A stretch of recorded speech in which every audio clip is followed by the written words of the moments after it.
some of our people in captivity. And finally, we have been able to eliminate them. And sadly, however, we have one guy that committed suicide on the grave of his fiancée. Yeah, I saw that, Brandon. I think they had both been captured, right? Absolutely, yes. And they made it back. Did she make it back alive? I believe so. She did, but he didn't. She made it back. No, he committed suicide. He made it back alive. I don't think she made it back alive. Okay. And he committed suicide a week after his brother's wedding on her grave. And I think he was engaged to her. Yeah, terrible stories. He held out as long as he could, got through the family wedding, and then a week later ended it on her grave. And Brandon, there's another story where it was the newly married wife. She saw her husband being mutilated to death. She survived it. She was released. She was in the studio.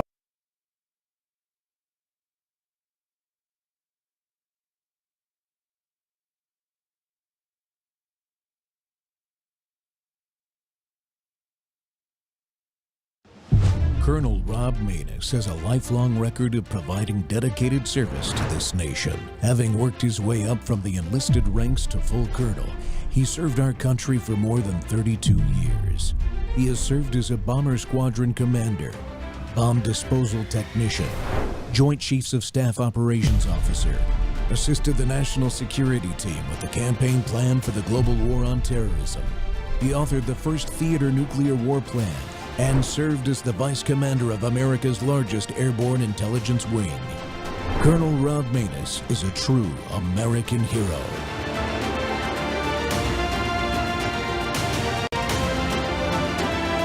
This is Rob Maness Live. Our top focus on beyond at this hour. Ukraine has launched one of its widest waves of long-range drone and artillery attacks on Russian territory, killing at least 8 people and striking targets hundreds of kilometers from the front line, according to Russian authorities.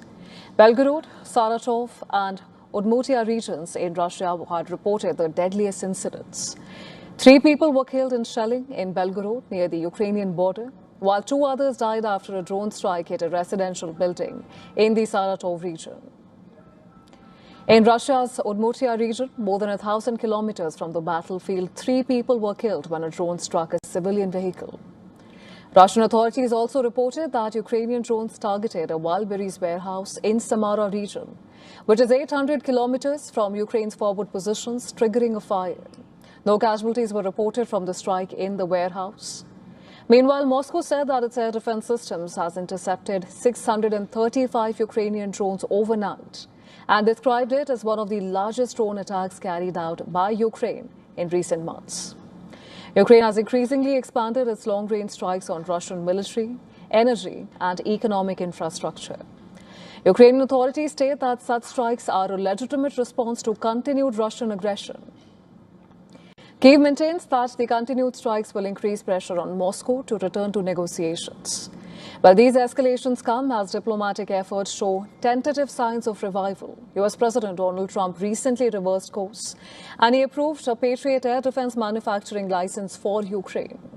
Meanwhile, US Secretary of State Marco Rubio told a leading American news network that Washington is actively exploring opportunities to restart peace talks between Russia and Ukraine, even as fighting on the ground continues unabated.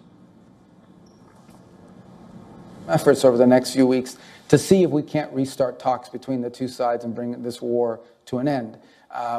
But we also understand that both sides have some pretty strong red lines, and until we can bring those red lines a little closer together, we're not going to be there yet. But we're ready to go, and the president's told his team, if you see an opportunity to be a force that brings about some momentum behind peace talks, let's do it.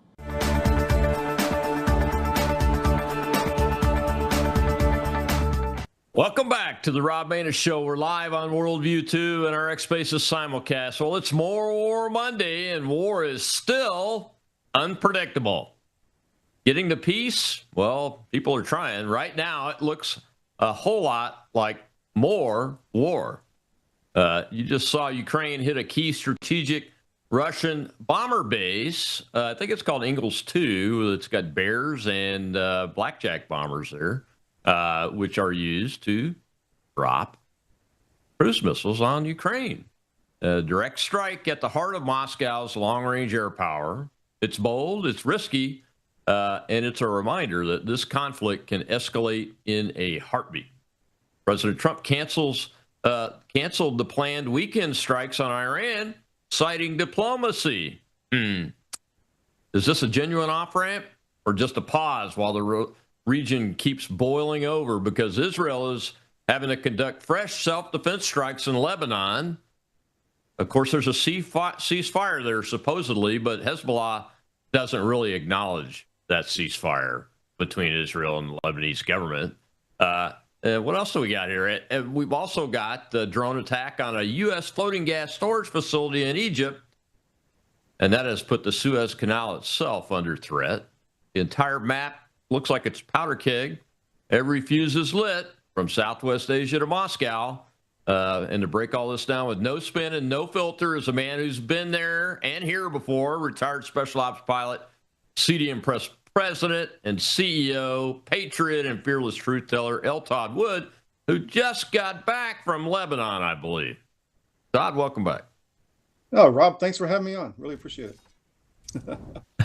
It's just like, live TV, folks, is like ducks on a pond, where you see Todd and I nice and calm here. We're both aviator background, but there's been some fierce peddling going on because of my buffoonery this morning. I appreciate you making it, man.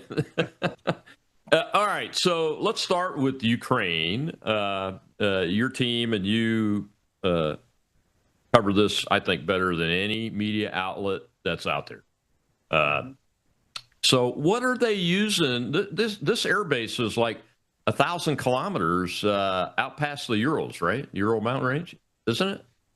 Yeah, and I think the issue is they're using technology that's being supplied to them by NATO, essentially. I don't know if the U.S. is involved or not, but there's definitely some high-end technology, long-range strike technology being provided to the Ukrainians. I find that very disturbing. I'm just going to be blunt with you. I want this war to end.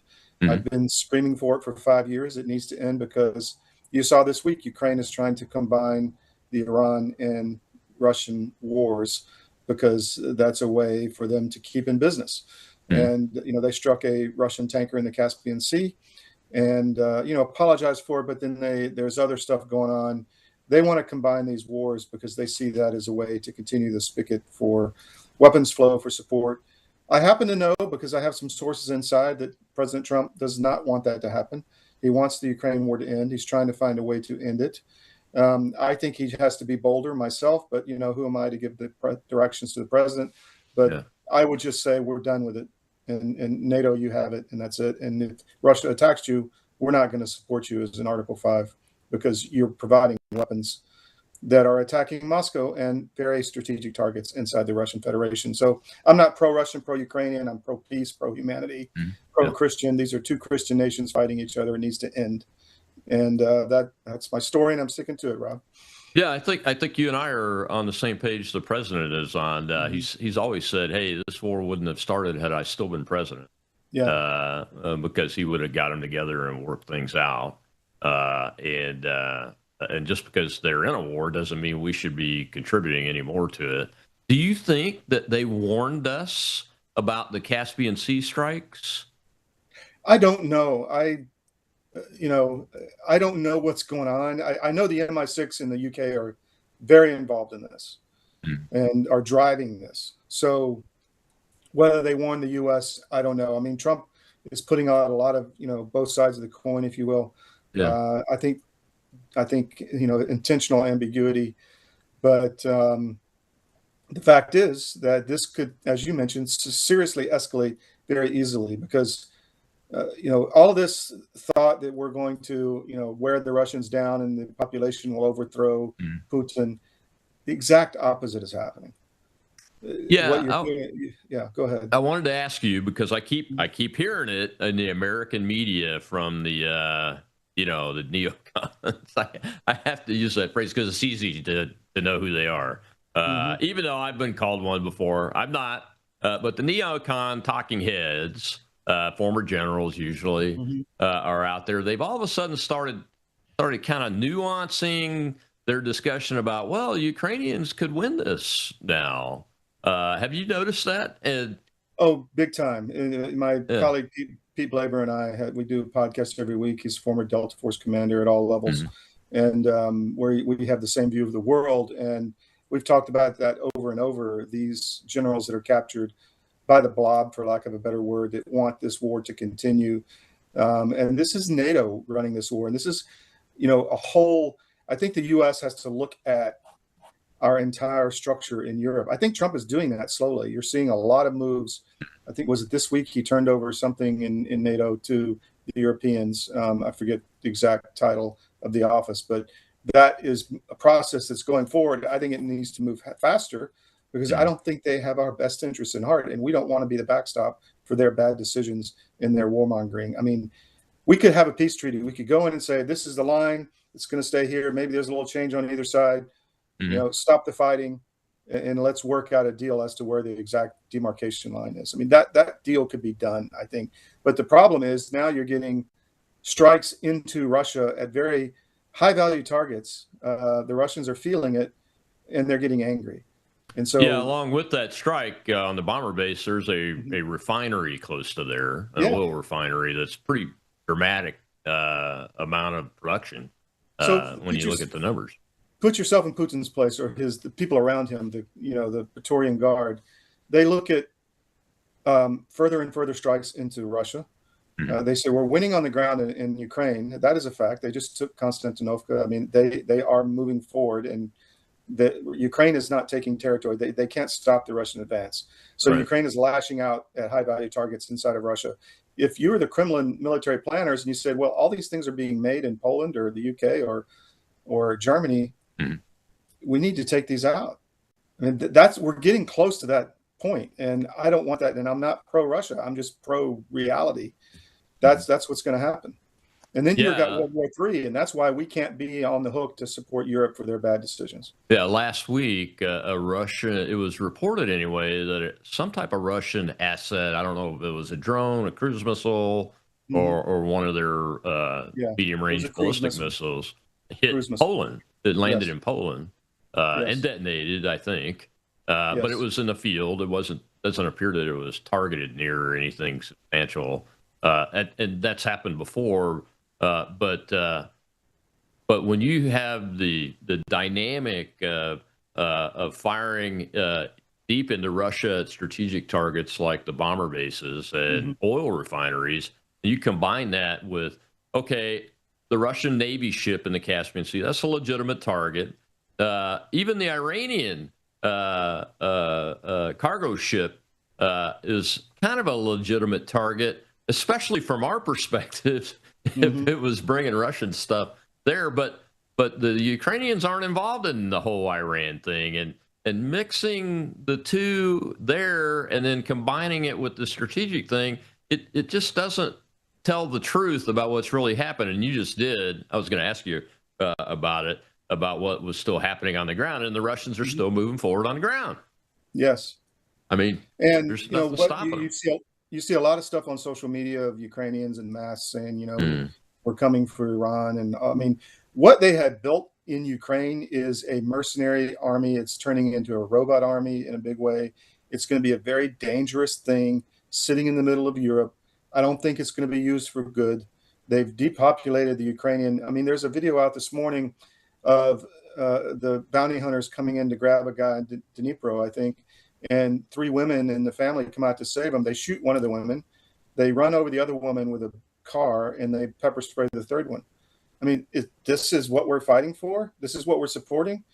I mean, that is evil. So, there's no excuse for that. And so that is happening over and over and over. So you're literally depopulating the Christian population in Ukraine on both sides. And I think that's the end goal. And they're going to move in. It's going to be the first African European nation. Yeah. Yeah. And I had a question, but I lost it. The population in the Donbass, that's primarily Russian. They're not all Russian, but they primarily are. Are those the majority, the young men? Are they being drafted into the army on the Russian side and fighting there? Or have they all been killed off already? Well, I don't know the specifics in Donbass, but they are mobilized into the Russian forces, yes. Okay. And Putin has been very, I would say, cautious on the mobilization, because obviously that has societal impact. He's brought in North Koreans, he's brought in Africans, he's brought in mercenaries too. I'm not saying he's not doing that, but it's not the level that Ukraine is. Ukraine is running out of people. They literally don't have the manpower anymore. And I think that's intentional. So they're creating, ask yourself, if this massive army that wants a war with Russia, it can look westward too. I mean, if you look at what's going on with the EU with all the censorship and all this, you could make the case that they're building some kind of enforcement mechanism in Ukraine for the rest of Europe. So I just find it very, very dark. Yeah. We're going to take a break, but when we come back, we're going to see a clip about the president canceling the Iran strikes. But I want to ask you a couple more questions about this Ukraine, especially the robotic autonomous force that we have just heard about being used. We'll be right back with L. Todd Wood, CEO of CDM Press.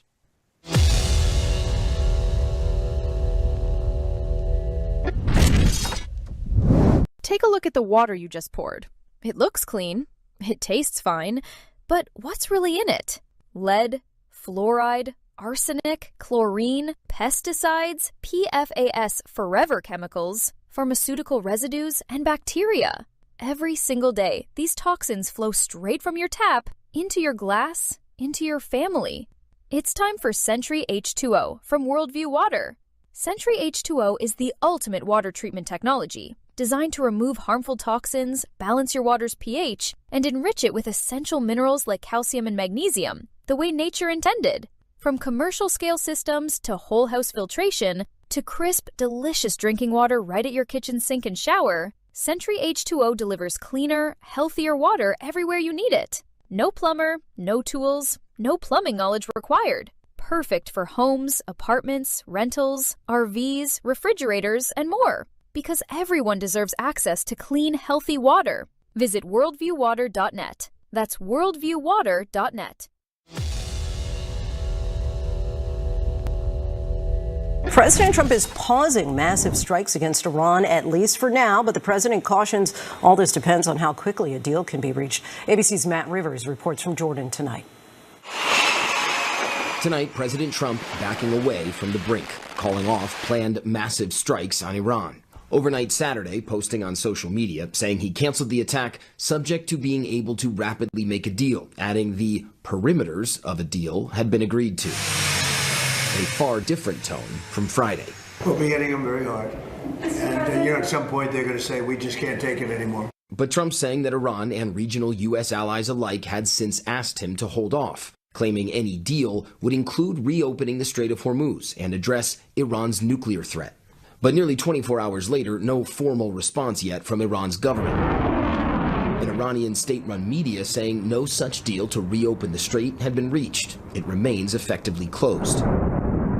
Prior to Trump's announcement, Iranian media said the foreign minister had warned regional countries of harsh retaliation should the U.S. follow through on its threat to target Iranian energy facilities.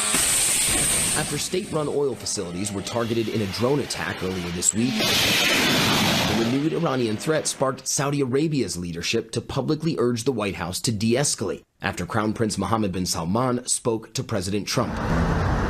Those fears include not just a wider war in the Middle East, but increasing signs that the conflict between Ukraine and Russia is starting to overlap with the Iran conflict. Last week, Ukraine attacking an Iranian cargo ship in the Caspian Sea it said was carrying military supplies. Lindsay, many here in this part of the world assumed that they would spend today taking cover from new rounds of missiles being fired. That didn't happen, but it's still not at all clear that an actual deal between the two sides is within reach.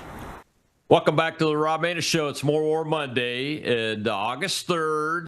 And that video was from August 2nd, just so you know. My guest today is L. Todd Wood, CEO of CDM Press, just back from Lebanon.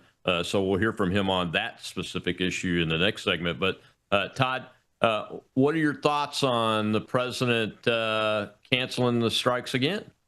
This is the second time, I think. We don't have the land or ground forces to conquer Iran in a ground war. We just don't. I think we have to move to some kind of containment into phase 2 of this. We've heavily damaged them. Let's declare victory. Blockade the strait if you need to. Have escorts for ships if you need to. Keep it open. Keep the oil flowing. Build the pipelines across the desert. Make it less of a threat as far as oil, cutting off the oil, and contain them. We contained the Russians for 50 years or 80 years, whatever it was. The Soviet Union. So I think we need to move to something like that. We're not going to get a victory in the absolute sense here because, it's a very disorganized, decentralized government. And my sense is we need to support, as you and I have talked to many times, support the people on the ground that can actually make change in Iran. We know who they are. And let's just create the conditions for them to be successful.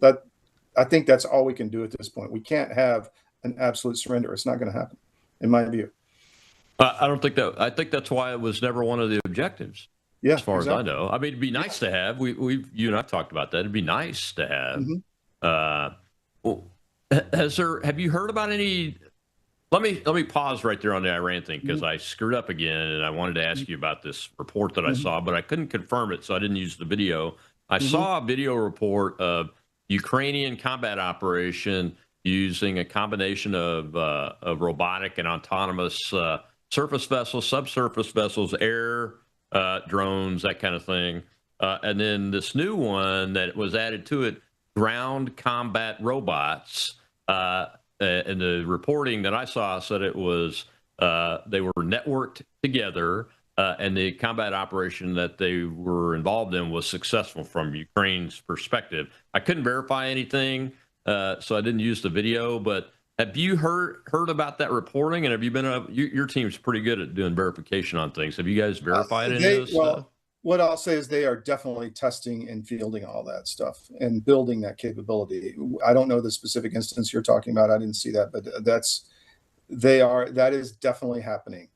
And to me, that's a big concern because in my view, you've got a very dark regime. I mean, Zelensky's not an elected president. He has no legal mandate. He's destroying the Christian church. He's, depopulating the country. He's doing whatever the globalists tell him to do. And to give him some kind of AI autonomous robot army that is effective, to me, is insane.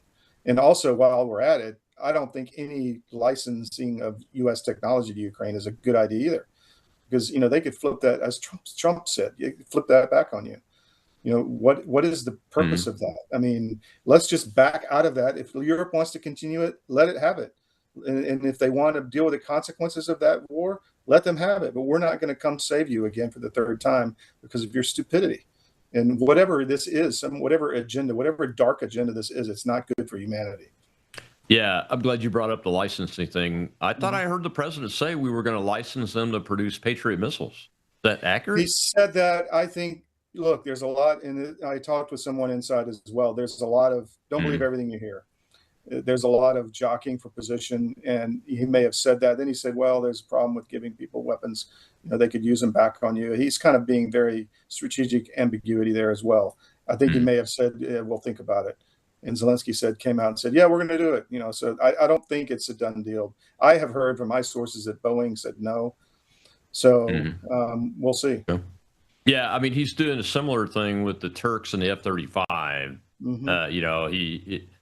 He remember, folks, this is the P.T. Barnum of presidencies. That's who this man is. He's better than P.T. Barnum. So he will, he made his sales pitch. Hey, we're going to give them the F-35 because they've done good. And then I saw a follow-up report almost immediately that said, yep, and they've got to do these things. Boom, get rid of the S-300, 400, not allow any Russian advisors on their soil, which are the things that I talked about when I first heard the report on this show. And everything. So, I mean, that's just the way the president is. Getting back to the Iran war, look, I mean, regardless, fortunately, we've never set a goal of getting the Iranians to capitulate. The only way to stop this, I have said it many times, is the IRGC has to capitulate in one way or another. And the only way for us to achieve our ultimate strategic goal, which is to get the uranium the enriched uranium and the capability to enrich it out of their hands so they can't develop or get a nuclear weapon is for us to be able to go in and get it and get them to agree to do that. I mean, that's the only way. I mean, I think for a ground invasion of that country, it would take 1 million trigger pullers plus support. Yeah. So you're talking about a couple million people. Exactly. And even if you put them on Karg Island, even if you put them on Karg Island, you're going to need more than just that, because you're going to have that whole coastline is a nest of vipers that you're going to have to deal with. And so that they would just be shooting targets. So you got to really, that's got to be thought through. And I hope that doesn't happen. My vote is for containment and to find a way to declare a victory, and let's focus on the election and everything else. Well, yeah, let's talk about that. What would that look like? I mean, we contained Saddam Hussein, with a northern and southern no-fly zone, so they couldn't attack the Kurds in the north and the Kuwaitis and the folks in the marshes in the south by air or ground. We stop them on the ground using our aircraft and those kind of things. Why not just establish a no-fly zone over the entire country? Well, that's an option. Or, the Israelis have been very effective over the decades of taking out any arms coming into the country. We could target Chinese shipments coming in, or Russian shipments, or whatever. I mean, you could keep the country degraded militarily without, the deaths of thousands of Americans on the ground and the loss of much more treasure than we have to spend. So that's my vote for containment. And, I just think we're at that point. We need to look at the election. We need to look at rebuilding our stores, our stockpiles, our capabilities, which I know the Department of War is focused 1,000% on. So that's happening, and let's get our house in order and be able to deal with other things that may come down the road. You and I are old enough to remember when we're ready to fight 2 wars at once. We're not that way anymore. We need to get back to that. Yeah, we do need to get back to that. That's why the secretary is asking for another $500 billion to go along with the last year's defense budget. As much as I'm not a fan of increasing the defense budget, I'm more for cutting and make them make it work. But we're not to where we need to be in order to start doing that because we've let it go so long, right? Yeah, and we're using all these, and this is changing too, but all these high dollar prime contractors that, I saw something today, $3 billion over budget. I think it was the B-52 program. That doesn't need to happen anymore. We have smart contractors now that can build things cheaply in scale. That is happening. Yeah. I know that's happening. So Anduril said they were going to produce 7,000 low-cost cruise missiles in their first year of production. Yep. Next year. 7,000. We can't produce over 900 of regular cruise missiles. And look at what Ukraine and Russia are doing. They're lobbing 600 a night at each other, different projectiles. So it's a numbers game, right? Yeah. And we can't be spending millions of dollars on each one. Just can't happen. Yeah, exactly. Well, we got a question in the audience. Let's go ahead and take that. Let's see if this technology will work this time. Go ahead, Joe. We have Kat the Hammer, sir. I'll make it real quick. I just wanted to ask you both. Knowing that Trump's kind of an all or nothing kind of guy, at least he kind of comes across that way to me, do you think he would accept a 20 or 30-year complete cease on their nuclear program? I think it's good enough for containment. I agree with you. I just want to know what you guys thought. I think he would. What do you think, Rob? I think he would. I don't know. He's been really adamant, and it's part of the goals to remove the enriched uranium. And the capability to enrich from them so they can never get a nuclear weapon. That's probably, in my mind, he will probably make that a red line. That has to be the red line because it's the most dangerous. It's the reason why we're there. The rest of it, they really can't threaten us, and we don't get any oil out of the Strait of Hormuz anymore like we did in the 80s and those kind of things. Now the allies are starting to build more pipelines, so they don't have to use the what do they call it? The Arabian Gulf now, the Persian Gulf, to get oil out for the allies and those kind of things. So, I think he could let all that stuff go, and with a blockade and air containment. We could keep them, suppressed, obviously, and they couldn't threaten their neighbors other than just harassment type fires. Same thing with shipping. That's all they're doing now is just harassment type stuff. This whole thing about the Strait of Hormuz being closed is it's BS. It's not true. Yeah. It's never been true. They don't have the capability. They didn't have the capability before, and they definitely don't have the capability now to close the Strait of Hormuz. But they can do harassing fire. And I think I would like to see, before he pulls the plug on it, and we fall back to something like full blockades, and an air containment type thing. I would like to see him fulfill the entire ATO, the whole target list, at least once. And we've not done that. What does that look like? There's still a little about 20% left. That's all the strategic bridges, the big power plants, all of that has to be destroyed at least once. So they have to get to work to rebuild the stuff, those kind of things to keep them busy. But in the meantime, the blockade and keeping the bridges around the perimeter cut, blocking the Caspian seaport, those kinds of things, so that they can't be resupplied with military stuff. I think that's doable. Now, is it politically doable? That's another big question. It would be if he gets the nuclear material. Yeah. If he gets it, it would be politically doable in the short term. Let's put it that way. Short term being a few years. Yeah. So, give the Allies a chance to do what they need to do to make themselves comfortable before we completely pull out, because there's a lot of us that have been calling for a pullout of the Middle East for quite some time now. The only thing stopping us right now is the Iran war, to be honest with you. Yeah, that's true. We're going to take another break. When we come back, we'll talk about Lebanon. And Todd's been there for, on a trip, so we'll be right back with Todd Wood.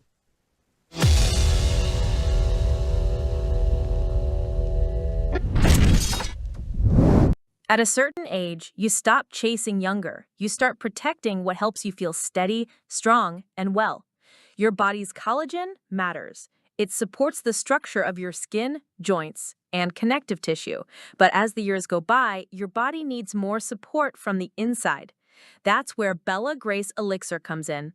Bella Grace Elixir combines Verisol collagen, the world's most clinically proven collagen, with Astereal astaxanthin and cat's claw in a proprietary blend designed to help support the processes that reconstruct collagen, while also offering antioxidant and anti-inflammatory effects.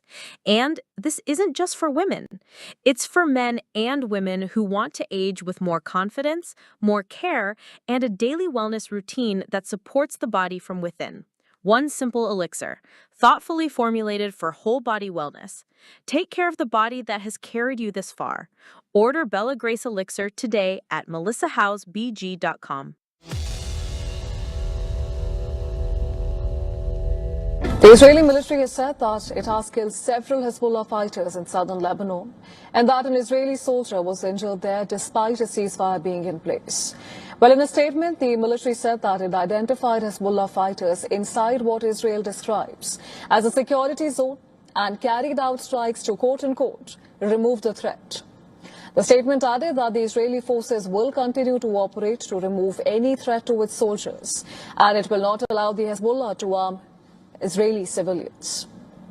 This comes at a time when the United Nations has expressed concerns over Israeli actions. The Office of the UN Special Coordinator for Lebanon said that the scale of the detonations and demolitions taking place is deeply concerning, with a devastating impact on civilian infrastructure, cultural heritage, and the collective memory of communities. This after the Israeli military carried out large detonations near a UNESCO-listed castle in Lebanon.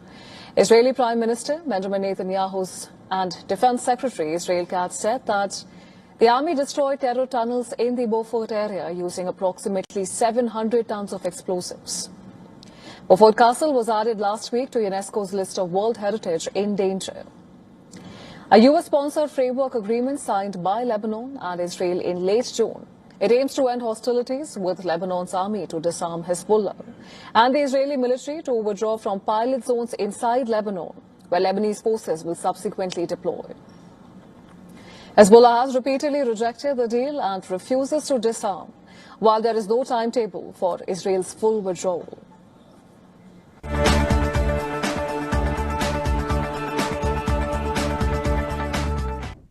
Welcome back to the Rob Maness Show. We're live on Worldview Tube and our X Spaces simulcast. My guest today is former Special Ops helicopter pilot, president and CEO of CDM Press, L. Todd Wood, and a frequent traveler to parts of the world most Americans wouldn't go right now. And you just spent some time in Lebanon. Todd, tell us about your trip first before we dive into the clip about the recent going on. Sure. We are working closely with the Christian population in Lebanon, the Christian sector, which is, in my view, very important to, and we started this just to kind of be their bully pulpit to talk about their issues because nobody really is. And the U.S. has been a little bit nefarious toward them over the last few decades, too, because they've been used as buffer zones or whatever. Nobody's really looking out for their interests. And so that's what we're doing. We're opening a media company over there. We're going to have a new online entity, mainly for the Lebanese diaspora, because there's 15 million of them, and weirdly enough, they can all vote in Lebanese politics. It's a huge thing, and so that's what we're working on, and that's why I was there. In addition to meeting a lot of people and sources and all of that, and so my main goal over there is to, I guess, be a mouthpiece for that population. Not in a foreign agent kind of way, but just as a good reporting kind of way. Just be there and talk about what's going on the ground on those with that community and the issues around it. Hezbollah to the south is very ensconced, and we also need to understand the history, right? History is important, and Lebanon has always been a refuge for minority communities, and that's why the Christians came there in the mountains, Mount Lebanon, to get away from the invading Arab armies, and then the Ottomans and all of that. And it was kind of but the Shia Muslims also came in there. And so you have that sector, but you also have the Hezbollah element, which is, an Iranian proxy army, obviously, in the south. And so it's a very complicated situation. And the Lebanese government simply doesn't have the power to disarm them. They just don't. It's 40% of the Lebanese armed forces. So the U.S., in my view, instead of knocking down the Christian community over and over and over again, for instance, during the Gulf War, Bush 1 came in and said, we'll let Syria come invade you if you join us against Saddam. Well, we didn't need Syria to join us against Saddam. I mean, it was nice, I guess, on paper, but the Christian community just got thrown under the bus. So that's if we focus on them and make them a lot stronger, I think we will find a solution in Lebanon, because I think they will be able to work with the Shia elements in country, because they're not going away either. And there's a lot of Syrian and Sunni, Shia and Sunni refugees from Syria in Lebanon that need to go home. That's another thing the U.S. could do, is bring them back into Syria. The Syrian war's over, but there's a lot of NGOs keeping them there. I mean, it's very similar to what's happening in Europe and in the U.S., where in the Christian areas, you're having an enabled immigrant population come in and then paid for and all of that. So it's very, I see it as diabolical. So my goal is to really just, if you can empower that community in Lebanon, I think you'll see a good, strong Christian community in the U.S., in the Middle East, and that will open doors, in my opinion, to solve some of these problems. Yeah, historically, Lebanon was the only majority Christian country for many centuries. Correct. And then the Palestinian refugees were allowed to come in. That's the beginning what started. of the end, They brought in 500,000, and that started the Civil War. And it was downhill from there. And then you had the explosion in the Beirut port, which many think was intentional by some group. And then you have a color revolution in 2019 with George Soros to destroy the financial sector and the currency and the central bank. And so it's been an ongoing series of attacks on them. And I think the best thing the U.S. could do is step up and say, this is where Christ walked. This is the first Christians. These are the descendants. We're going to make sure they stay in the Levant. So Lebanon's government, the president, I think he's a Christian and a combat veteran, wounded even, if I remember right. He's signed up to replacing Hezbollah in the south, but he he doesn't have the capability to do that. How does he do that?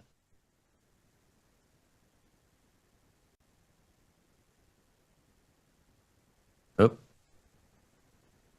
think we might have lost him. Mr. Producer, can you hear me? Yeah, we'll see if we can get it back. Did you answer that question? I mean, that's been the rub, folks, for the whole time I was in the U.S. military, all the way from when the U.S. went in with Marines and we got a bunch of people killed in the Bekaa Valley in Beirut. We've had military officers kidnapped and skinned alive by these people, Christians, persecuted, and those kind of things. So, Todd, you're back. Hey, I was asking you a question. The question was, the president of Lebanon, he's a combat veteran. I think he's been wounded, so he understands military force. He gets it. He has signed up to replacing Hezbollah in the south. But how does he do that if he doesn't have the capability? We need to help that capability. And sorry, we have some construction going on, and we had some power blinking out here, so that's what happened. But I think the U.S. needs to support the Lebanese military. We really don't. They don't have the capability to disarm them at this point. It's kind of like baby steps. There's 2 areas that the Israelis are going to withdraw from, and the Lebanese forces are going to go in and try to pacify those areas. I think there's a deal to be made. Especially with Iran in a much weakened state. You see this with, the deal with Hamas in Gaza. I mean, that there may be some progress there. It's a little hard to tell, but you could see a similar situation in the Levant, and I hope that can happen. But yes, Joseph Aoun is a combat veteran, and I know a lot of those veterans. In fact, I was staying in Beirut, and the houses and buildings are very close together, and the one right across my balcony was pockmarked with bullet holes from the Civil War. So it's very fresh in people's minds, and it was devastating for the Christian community. Yeah, and I don't think the regular Lebanese people hate the Israelis either. No, they don't. I've never understood why the Israeli haven't been able to bring their capabilities to bear to help the Lebanese army too, because I mean they have every inch of that southern place up to the river at least and beyond. I'm sure. Mapped, so to speak, and everything's both above the ground and underground. I think they have a lot of mapping. Yes, of course. And they have struck an agreement with the Lebanese government. Any hope that that's going to be there? Because I think they're better than us in the human intelligence world. They have a very good intelligence network.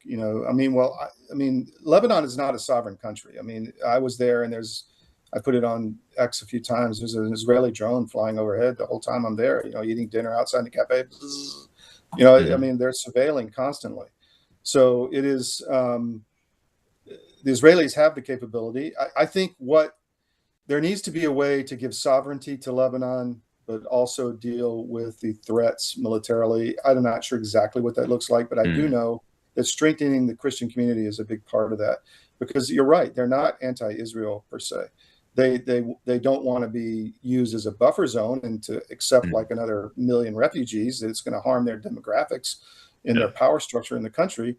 But they're not anti-Israel, as a rule. You mentioned the Sunni and Shia refugees from Syria. I would think that al-Jilani, the new president of Syria, would want to get those folks back and strengthen his population. This is a big issue, and this is what the Lebanese are worried about.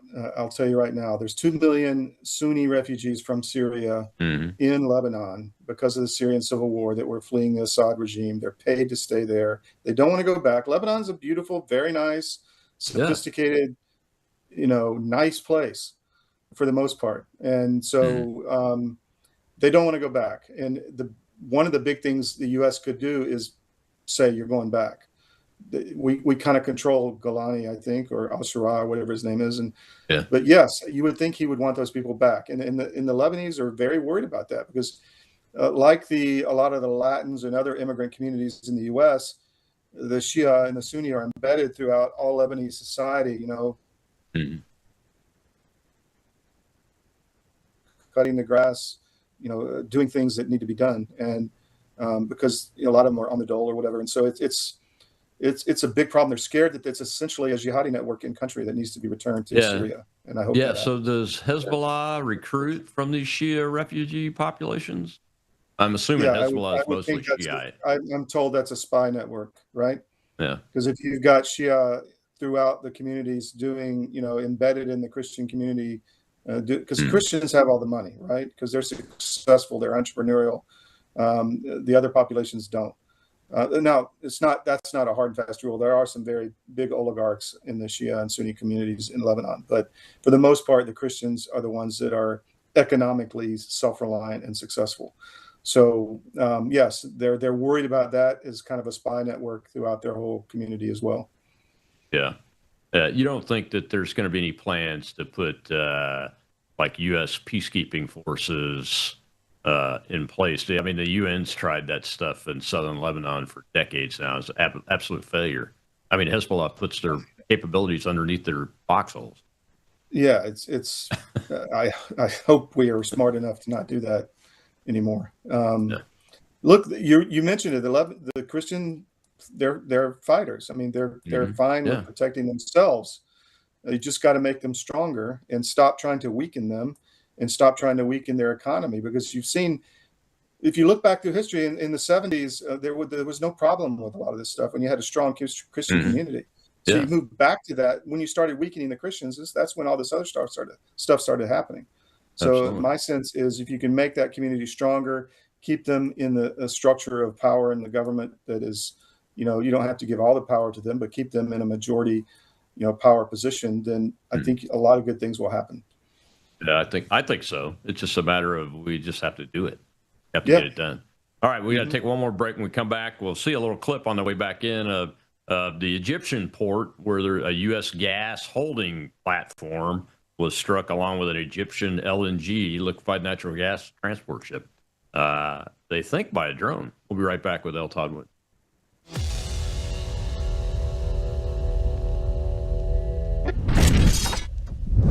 You woke up with a sore throat and a low-grade fever. You know you are getting sick, so here's your choices. You can get sicker and miss work.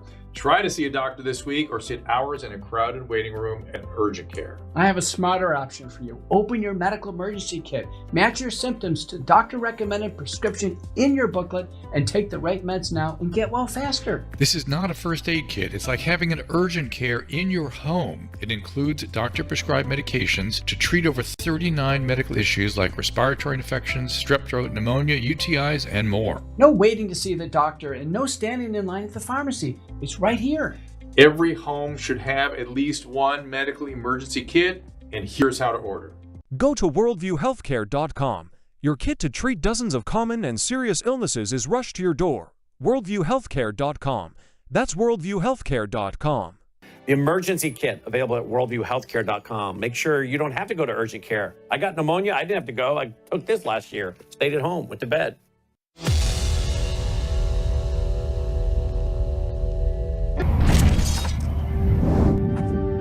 When yesterday we saw the headlines that something has been hit in the port of Damietta, which is on the Mediterranean, I mean, the first reaction was like, it's too far away from the conflict zone. It's far away from Iran, it's far away from Yemen, it's far away, quite honestly, from many places in the battle zone, but the significance of this development is immense.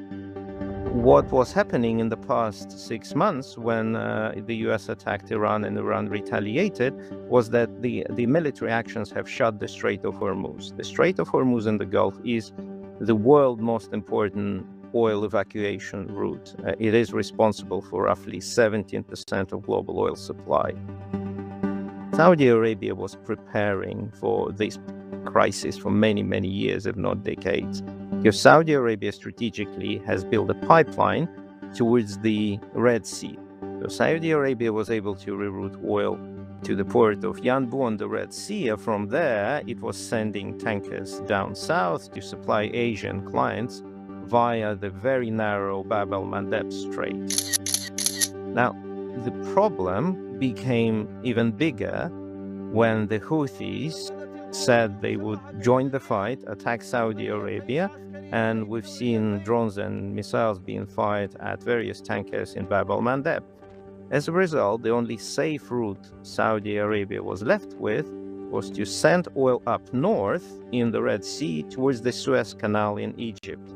So yesterday attack on the port Damietta is very, very close to the Suez Canal. So everyone in the oil market has been asking, what does it mean for the Suez Canal? And of course, we've seen insurance and shipping rate spikes. Everyone's concerned that the next target might be the Suez.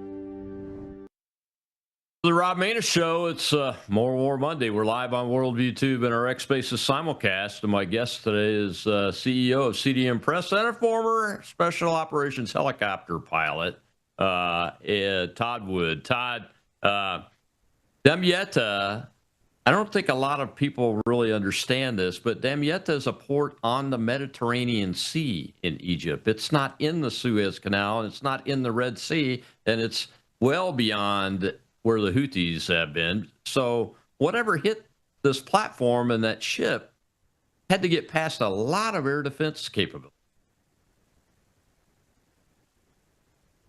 Do we know it was a projectile, or could it have been on a ship or something? We don't know. I mean, it's very fuzzy reporting. The Iranians, I couldn't find anything where they had taken responsibility, but they were getting a lot of blame for it. Yeah. Well, the drone reports is what I kept coming across when I was researching. Something happened. Interesting. I mean, if you talk with all the Promethean action people, they think that there's a much bigger conflict going on here of really redrawing a lot of the financial and resource allocation zones and routing across the world. So it could be part of that. I mean, I don't know a lot about that situation. I do know that, you could even make a cause. And whoever's doing all this is thinking long term. You look at the port explosion in Beirut. I mean, I don't think that was organic. I mean, it was obviously, they say it was due to some ammonium nitrate in the harbor, but there was a lot of funky stuff going on with that, beforehand. So, and I know other stuff. So I don't think that was organic. So, there is an agenda. I'm not quite sure what it is, but things are changing as far as who gets access to what and how it's moved. That I can tell you. Yeah, and that stretch of strategic movement spots all the way from the Med out through the Bam el Beb. I mess up the pronunciation. Straight down where the Yemen is and Somaliland. I mean, that's coming under increasingly threat. The Houthis fired on a couple of Saudi ships and say they're going to blockade the Saudis from reaching their ports, those kind of things. Well, we got a question in the audience. Let's take that since we're in the last segment. Go ahead, Jill. We have AJ, sir. Thank you, Shell. Thank you, Colonel. Mr. Wood, it's always a pleasure, sir. My question pertains to Islamic Republic of Iran. They are known to lose $500 million a day, and this is a massive financial bleeding. Desperate times call for desperate measures, and my fear is that this is going to push them to try to purchase a nuclear capability in the context of tactical nukes. What is the reality if you can contribute to this concern? That I really appreciate it. Thank you.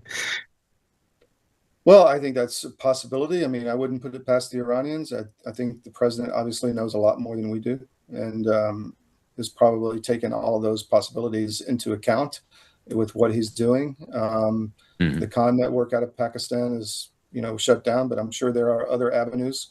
The Chinese are supplying them with, man pads essentially, which can be very effective against civilian aircraft, against our aircraft. So that is where the intelligence comes in, and I simply don't have my TSSCI clearance anymore, so I don't know. But I hope that the president knows what's going on there and would deal with it. What do you think, Rob? Yeah, you forgot. Well, you didn't forget, but you didn't mention the North Koreans too. So they're friends with 4 nuclear powers, I believe. The Russians, the Chinese, the Pakistanis, and the North Koreans. As far as I know, I mean, this is just all open source stuff. I don't have I don't have a CI clearance anymore either, or anything else for that matter that would relate to this stuff. But all of those entities have gone in and out of Iran. And of all of the ones that I would not put it past them, it would be Pakistan or the North Koreans.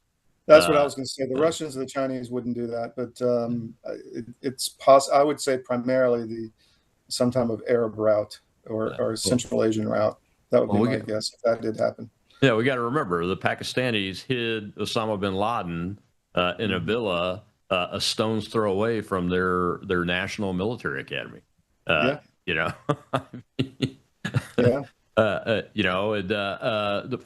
for the Pakistanis, the nuclear side of their operation has been kept in. I wouldn't say they're completely non-religious hands, but they're not in Islamic fundamentalist hands. Their nuclear forces are not, at least so far, anyway. But the land route from Pakistan via Afghanistan and into Iran is famously difficult to surveil, difficult to defend. I mean, we owned the airspace there, and we could not stop them from resupplying through those mountains consistently down into the Taliban and the Al Qaeda network, the Haqqani network, and all that. Because they're using mules, a lot of them, and backpacks. They walk. Sure, it's very they don't carry a cell phone with them. You can track their signal every day. They have some capability, but you got to be looking for it to find their signals. And the terrain is just massive terrain. I've flown in it day and night at low altitude and high speed, and it's just very, very challenging. I don't think most people understand, Todd, that don't study this stuff and aren't professionals in it, just how challenging the Earth is as a system, as a machine.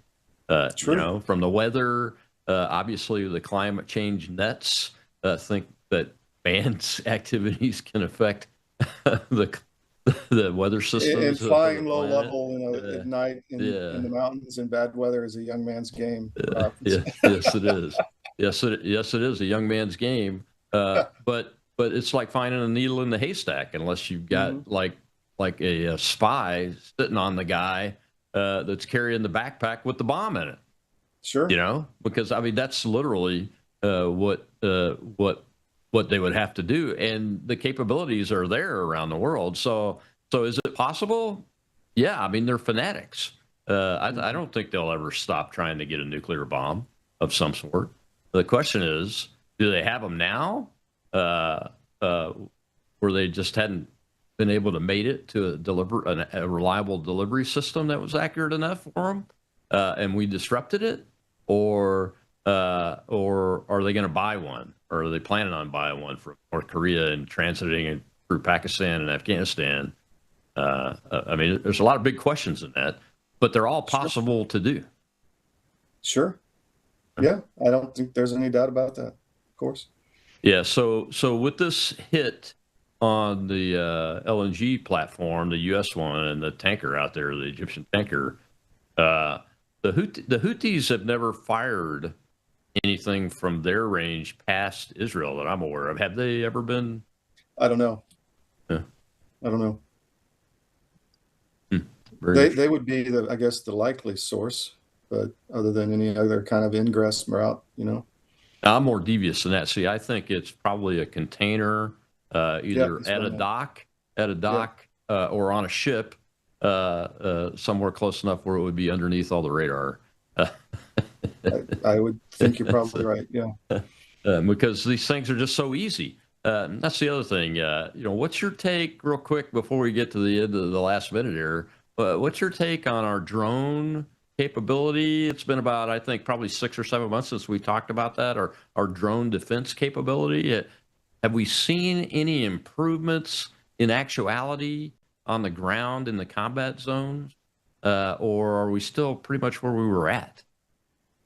I think we're playing catch up. Unfortunately, since the lawsuit with the New York Times and the Pentagon Press Corps, we haven't been able to get in the building for months now, and so we're kind of frozen out. So I haven't had the same kind of access to people as I did before. So my sense is, though, we're catching up and building new capabilities, but we're still probably, in the catch up mode. Yeah. That's kind of where I'm thinking. Is there any news on the lawsuit thing? I thought that there was a decision that turned There that over. was, but I haven't. I mean, the Pentagon went quiet. I mean, I used to get 50 emails a day. I might get 1 or 2 now. It's just, I think they just said, well, until we've resolved this, and I can't even, I have credentials, but I can't even go into buildings. So unless I'm escorted. So, it just doesn't, there's no briefings. I mean, they shut down the room that we've worked in. Okay. So it's kind of been quiet, and there's no trips. I mean, I flew out with Hexeth, that shut down too. It's unfortunate. It is unfortunate because there was some good reporting going on that people were starting to get confidence back, both in the institution and in the institution of the press that was being allowed to do their business. Well, Todd, I appreciate it. Hopefully they'll overcome that soon. But I just got reports before we came on the air that the war plan for Iran was leaked. That's the real reason why the president delayed any operation. But we'll see how whether that turns out to be true or not. It's not verified. Interesting. Todd Wood, folks. Thanks, my friend. I appreciate it. Anytime. Tell your audience, go to cdm.press, put us in your scan. It would help us a lot. Thank you very much. All right. You bet. He's got a lot of international and domestic media publications, cdm.press. Go check it out. Thanks to L. Todd Wood. And tomorrow, Joshua Lysick, who is an author of Unhumans, and he's got a new book out because he's from Ohio, and he's writing on the Haitian that were placed there in Springfield, Ohio. This is going to be really the heat interview. I'll see you then.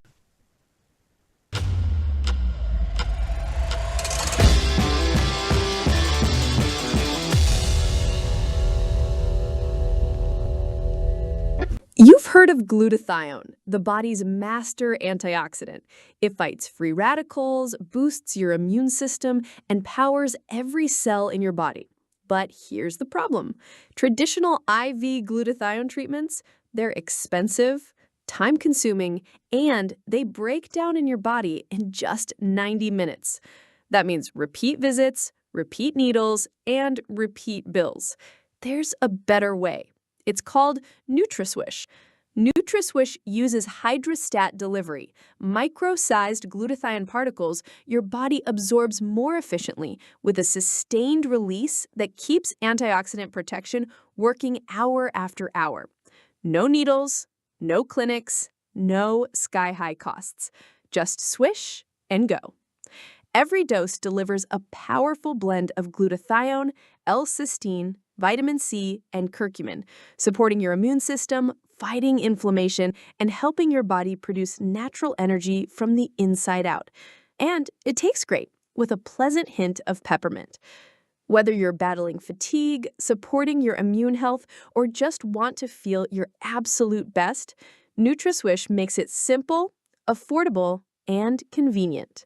Visit swishforlife.com today, that's swishforlife.com, and discover what the master antioxidant can really do. NutraSwish. Swish, absorb, thrive.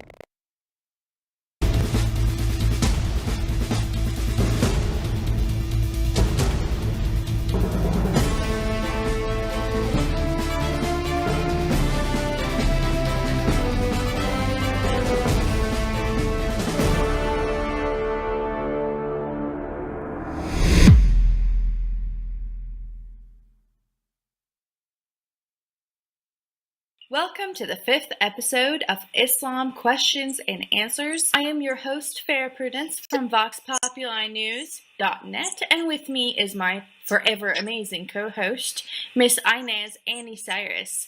On this episode, we're going to answer 3 questions. We're going to try and keep the time down, but we're also going to answer the questions as best as we can. These questions are more cultural questions, so it'll be a fun, different episode. Annie, are you ready to tackle some of these? Oh, I am. Awesome. Let's do it. First question. My son went to a high school where there were many Muslims. Most of the girls had hijabs on, but 99% of these girls had the snug Western jeans. Can you explain? It seems that Sharia Islam law is not real. Most people will say, well, the dress basically is the same and they act basically the same. That's your question, Annie. Okay. Can I explain it? No. Can I come up with all the excuses I was taught? Yes, I can. So basically, one thing is, as we mentioned and covered on other episodes, in Quran, one other thing that is specifically mentioned is for the woman to wear the hijab down to their neck. Because that's very specific. So when it comes to the head cover, they basically do the head cover perfectly. All of them the same. They cover the entire thing. But then the rest of the body, at least I can say in Iran today, a lot of women you see, they wear tight, kind of tight jeans, a little shorter overcoat, just because as long as you're covered, you're covered. And as long as your, assets are not showing, you're good to go. So that's the part that they did find the loophole and they're kind of using it. But at the end of the day, if they were living in an Islamic country, they couldn't do that. See, one of the reasons me and Farah constantly say, really, you want to walk around here and say I'm a Muslim woman who's free? Take a trip to Islamic countries and I say the same thing. Because a lot of laws here are protecting them from being harmed. Not completely, but in a way it is protecting them. So yes, they wear the headscarf just because it's very specifically mentioned in the Quran. But the rest of the body, as long as it's covered, as not showing the skin, they kind of get away with it. But I agree with the part you say Sharia law doesn't exist. I agree with that. It's a myth. Go ahead. I've seen this in Syria and in Jordan, and again, these countries in the Levant, and it's been about 10 years since I've been there. Those countries are a lot more lenient, or they used to be a lot more lenient when it came to Islamic rule, even though it was a definite,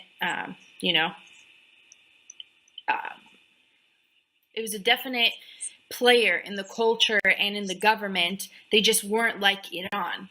They didn't have the police that came after you if you didn't dress a certain way. Now it's different. I've seen videos where women are decapitated on the street for wearing the color red, and that makes me really sad.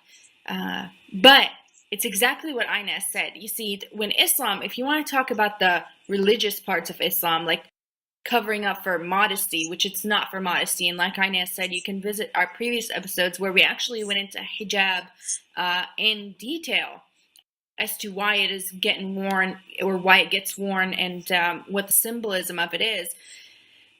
But Allah said cover up. He didn't say be modest. He didn't say, don't try not to look super sexy. He didn't say any of that. He just said cover up. So technically, as long as you have a piece of cloth around you, you're covered up. And again, there's where you have the differences in modesty and morals in other religions, whereas Islam is legalistic because it's a law system. It is not a moral, ethical, religious system. The second question is, I was wondering if you would be kind enough to explain the real purpose of mosques, as they are the subject of much debate in Australia. We fight hard against the construction of every single one. Recently, a 15-year-old jihadist shot a policeman dead at the police station. He acquired the weapon minutes before from a nearby mosque. Also, once the mosque is established, crime stats increase markedly. Surprise, surprise. Oh, sure. What do you think? So I normally say, if I was about to get one short answer, generalize everything. Mosque is, when a mosque is built in any area, that area has been conquered by Islam. Sharia is there and it's going to rule. Now, sometimes in specific areas, there are actually, in Los Angeles, California, it happened. They built the mosque, an extra one, specifically for what I call a conference room. So basically the purpose of it is for all the leaders and all the soldiers to get together pretending they're going for prayer, but they're basically going for planning. And I made a video on that too, which actually, by the way, it turned out to be a huge backlash on myself, because it was a few days before the Paris attack, and a lot of people actually started saying, oh, you work with them, so you knew it's about to happen. I'm like, I do. They meet me in a dark alley, they hand me the envelope of money, and then I come and tell you what they're about to do. What the hell? But anyways, moving on. Some of the mosques are absolutely, and from my experience in Iran at least, the smaller and the more simple mosques are actually for those activities. For the actual prayer and also, ruling of the area, they make a fancy, big, the best they can. But if you come across a mosque that's just there to be there, I actually 100% strongly say it's an actual meeting area for terrorists. That's just my experience within Iran. Also in Turkey, in a way, I've seen a few of them when I was in Turkey, and in Pakistan, the same thing. So that's my explanation of mosque. And in any shape or form, I don't believe for a second a mosque is built because they want Muslims to go in there and pray. Because at least on the Shia side, I know that it is not any different. The prayer doesn't give you more or less if you're doing it alone or you're doing it with other people. It just doesn't matter. So there's no actual meaning behind, empowering your prayer or getting a better energy out of it or anything like that. No. All of them are basically just to show power. But I don't know what about you, Fred? I'm with you. I really can't add anything else to that. It's the same thing. When a mosque comes into an area, understand Sharia is officially there. Now, prior to a mosque coming into an area, I think this is something important. There is a mosque there before the mosque is actually built. They start with houses where they meet and they do their prayers and their whatever else it is that they talk about in these meetings. And then from there, they go into plans into building a mosque. Now, a mosque is a symbol that Muslims are there and that this is their area and this is their culture. It's very important to remember that a lot of the mosques that you see in Europe, especially in Spain, were not mosques. Those were churches that were turned into mosques as a symbol of victory, as a symbol of we're here, we're taking over. So wherever you see them built, that's definitely something to look at and understand. Also, you have to understand that worship is not the primary use of a mosque. A mosque is a meeting place. In Arabic, there's another word. There's a couple of words to describe mosque in Arabic. There's masjid, which means to kneel, and then there's mujamma, or jamir. Sorry, jamir means the gatherer.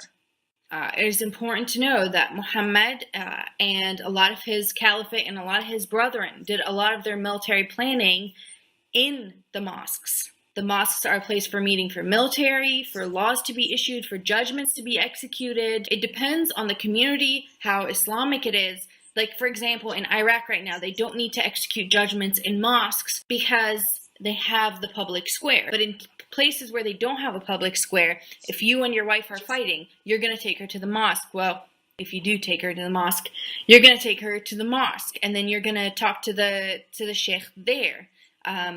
And then he's going to give you his judgment, and you may carry out there, you may carry it out in your house. But a mosque is not like a church at all. Do not equate a mosque to a church, to a synagogue, to, I don't know what other names there are. Those are not the same, period. But I don't live in an area where there's a mosque within probably a good 100 miles. And I find that awful noise that they make 5 times a day to be extremely disturbing. That's it. Do you live by a mosque? I doubt you do. No. Oh, no. Yeah, that's like actually part of my house checking list because I bought my house, and in that area, I'm serious. You know how people say like 3 bedrooms, 2 bathrooms? Mine was first thing, mosque, Muslim population. Okay, I go by minorities. Well, not really necessarily minorities, but wherever there's no huge multicultural system, that's where I feel the most comfortable. This is my life. Third question. I have been curious to know what the regular, not politicians or religious zealots folks in the Middle East think of regular Americans. Again, not politicians.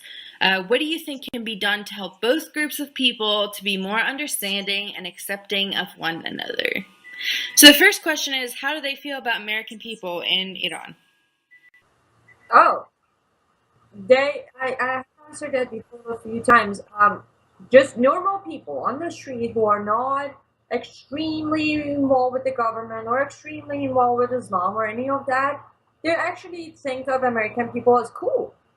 And the main reason for it actually is because they say Americans have cool music, and Iran has a huge history in music, so we're all like in love with music. So normal people have absolutely, not only they don't have anything against American people, but they actually love them. You see a lot of videos on YouTube where Americans went to Iran, to different cities, and they talk to people, and a lot of people gather and welcome there and greet them with their broken English, try their best to communicate with them. So yeah, they pretty much love them. In the Middle East, in the rest of the Middle East, I can tell you that when I was a kid, of course, things are a lot different right now. You have to understand, ISIS is ruling that area. So even if you don't, in your heart, hate Americans or want to kill your Christian neighbor, you're still faced with the decision, it's my life or theirs. If you don't go with them, then you might as well be with the Christians and the non-Muslims and the Americans. So what's going on today is a completely different story than what I'm about to tell you. When I was a kid and I was in the Middle East, it was really cool to be American. People dressed like Americans. People used American products, McDonald's, KFC, Coca-Cola, Pepsi, all of that. You always had the actual real devout Muslims who, I don't know if you've ever heard this, Inez, but they used to say, boycott Pepsi, because Pepsi means pay every penny to support Israel. They used to actually put this out in schools. And, I used to laugh about it, but now that I think about it, there has been a movement for a very long time to push to support what ISIS is doing right now. Like my generation of people, I have cousins that are my age that are in the Middle East, are completely brainwashed right now. And they're not the people I sometimes maybe Facebook stalked them in the past to see if maybe I could talk to them. Their Facebook is like filled with jihad, bullcrap, and I'm like, wow, we used to dream about going to the States together and, living our lives and doing what we want to do for fun. But, that type of propaganda has been going around for a long time. Like I've said before in the past, America is an empire that has conquered without weapons because people actually want to be like us. They want to listen to our music and they want to have our freedoms, and they believe in our freedoms. They want to come to America. Listen to me. Every single member of ISIS who's not originally from Europe or the United States wants to come to America. This is the great contradiction. They want to come here. They want to enjoy what we have. They just want to ruin it. Yeah, they want it Islamic. Yes. It's like, oh, look at America. It's so great. Let's make it Islamic because it's worked so well for the crap holes we come from. That was a little overboard. Anyways, point is, this is something that my dad did. He's always like, I can't wait to go back to the West, and I love the West, and I love Americans, and he dressed like Americans. But he was also donating money to jihadis in Russia, and, to mosques and everything else, even though he never went and actually prayed in a mosque. But, except for occasionally maybe on Eid, that's the holiday. Maybe on the Eid he showed up and prayed, but that's it. Yes. What? So if you have that on Sunni, but in Shia side, here's when you say donated money to them, it's like if you die and you have a lot of prayer owed for whatever reason, you missed a lot of prayer or even a little bit of prayer, fasting, anything like that, your kids or whomever is left of you, I don't even, what's the word that, I know there's a word for it, but whatever. Anyways, people who are, your family, there's a calculation for it by today's money that they can actually pay as a cost for those missing pieces and you're forgiven. Now, in a real life, like when you're alive, if you miss going to mosque or doing your prayer, you can donate to the cause of Allah. And so maybe that's what your dad was doing, he was paying them so you don't have to. Maybe. I've never heard of that before. I've never heard of that before, but maybe, I don't put it past them. I know that they do zakah on behalf of a dead person, but is it guaranteed that they will be forgiven? No. By the way, we should really discuss the torment in the grave. We should really discuss that. People will, jaw, floor, automatic. Nobody, just a small snippet of this, nobody's actually forgiven to the point of no punishment in Islam. The only person in the entire world who was ever allowed to skip over what is called the grave punishment, or actually it's called torture of the grave, is the literal translation of it, is Muhammad. Oh, what a great one. That's it. Everybody else has to go through the torture of the grave. Anyways, the second part of this question was, what do you think can be done to help both groups of people to be more understanding and accepting of one another? Well, I go back to my same answer, education. One thing about, let's just compare Iran and America for a second, because I'll know both. So if you go to Iran, as I said, you talk to an Iranian person in Iran and say, describe an American man. They're going to say, they're cool. Okay, why are they cool? Well, they drink alcohol and they listen to music. Oh, is that why they're cool? Pretty much. They can't go beyond that because they don't know anything, just because a country is blocking every possible access to educate people about American culture. So since they don't know the culture, they go with what they see on movies. Oh, they carry a gun, they drink alcohol, and they listen to cool music. Now, you talk about American women, without a doubt, every single person is going to say, they're blonde. That's a hot thing. Okay, anything beyond that? No. So they need to be educated. Because here's how I started falling in love with American culture. When I got here, that's all I knew. Okay, believe it or not, on my way here from Turkey, which was a long flight, I had to go from Turkey to Germany, from Germany to Miami. I had to stay there overnight and then fly to my original place, which, by the way, I went to Chicago. So that's where everything was issued. So with the entire time, here's what I'm thinking. I'm like 18 years and a couple of months. So I'm like, I need to save some money and go dye my hair blonde. That was it. That was all I could think of, because I will fit in if I'm not blonde. And to this day, I actually never went blonde because it just doesn't work with the, skin color. That was the mentality of me getting here. Now, educating myself, getting to know them, I forgot about that part completely. I started falling in love with everything else that I didn't know about. Right? The compassion. There's a lot of compassion within American culture, and I love that because that's actually very close to our culture. Persian culture is all about loving, caring, compassion. You see, if that comparison was to be made between Americans and Iranians, they would easily start liking each other a lot more. And on the other hand, American people, I have started making a few videos about the actual original culture of Persia because, again, I don't blame them, but today everybody's like, you Arab Iranians, okay, can be. Well, we do have some mix, but, or you Muslim Iranians, no. But you see, education again. I actually realized a few days ago that apparently until the nuclear deal with Iran started, a lot of people here didn't know there is Iran and then there's Iraq. They actually think it's the same thing. So that's again education. The more, and it's fun to learn other cultures. You know, it's not. I mean, I'm not saying sit and read the Quran, torture your mind. Reading, culture. You can go on Google and Google Persia. There's a huge amount of research material there that you can just read and get to know the country, the culture, and all that.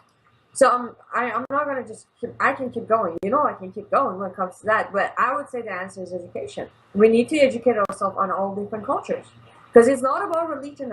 That question is not about religion. It's about culture.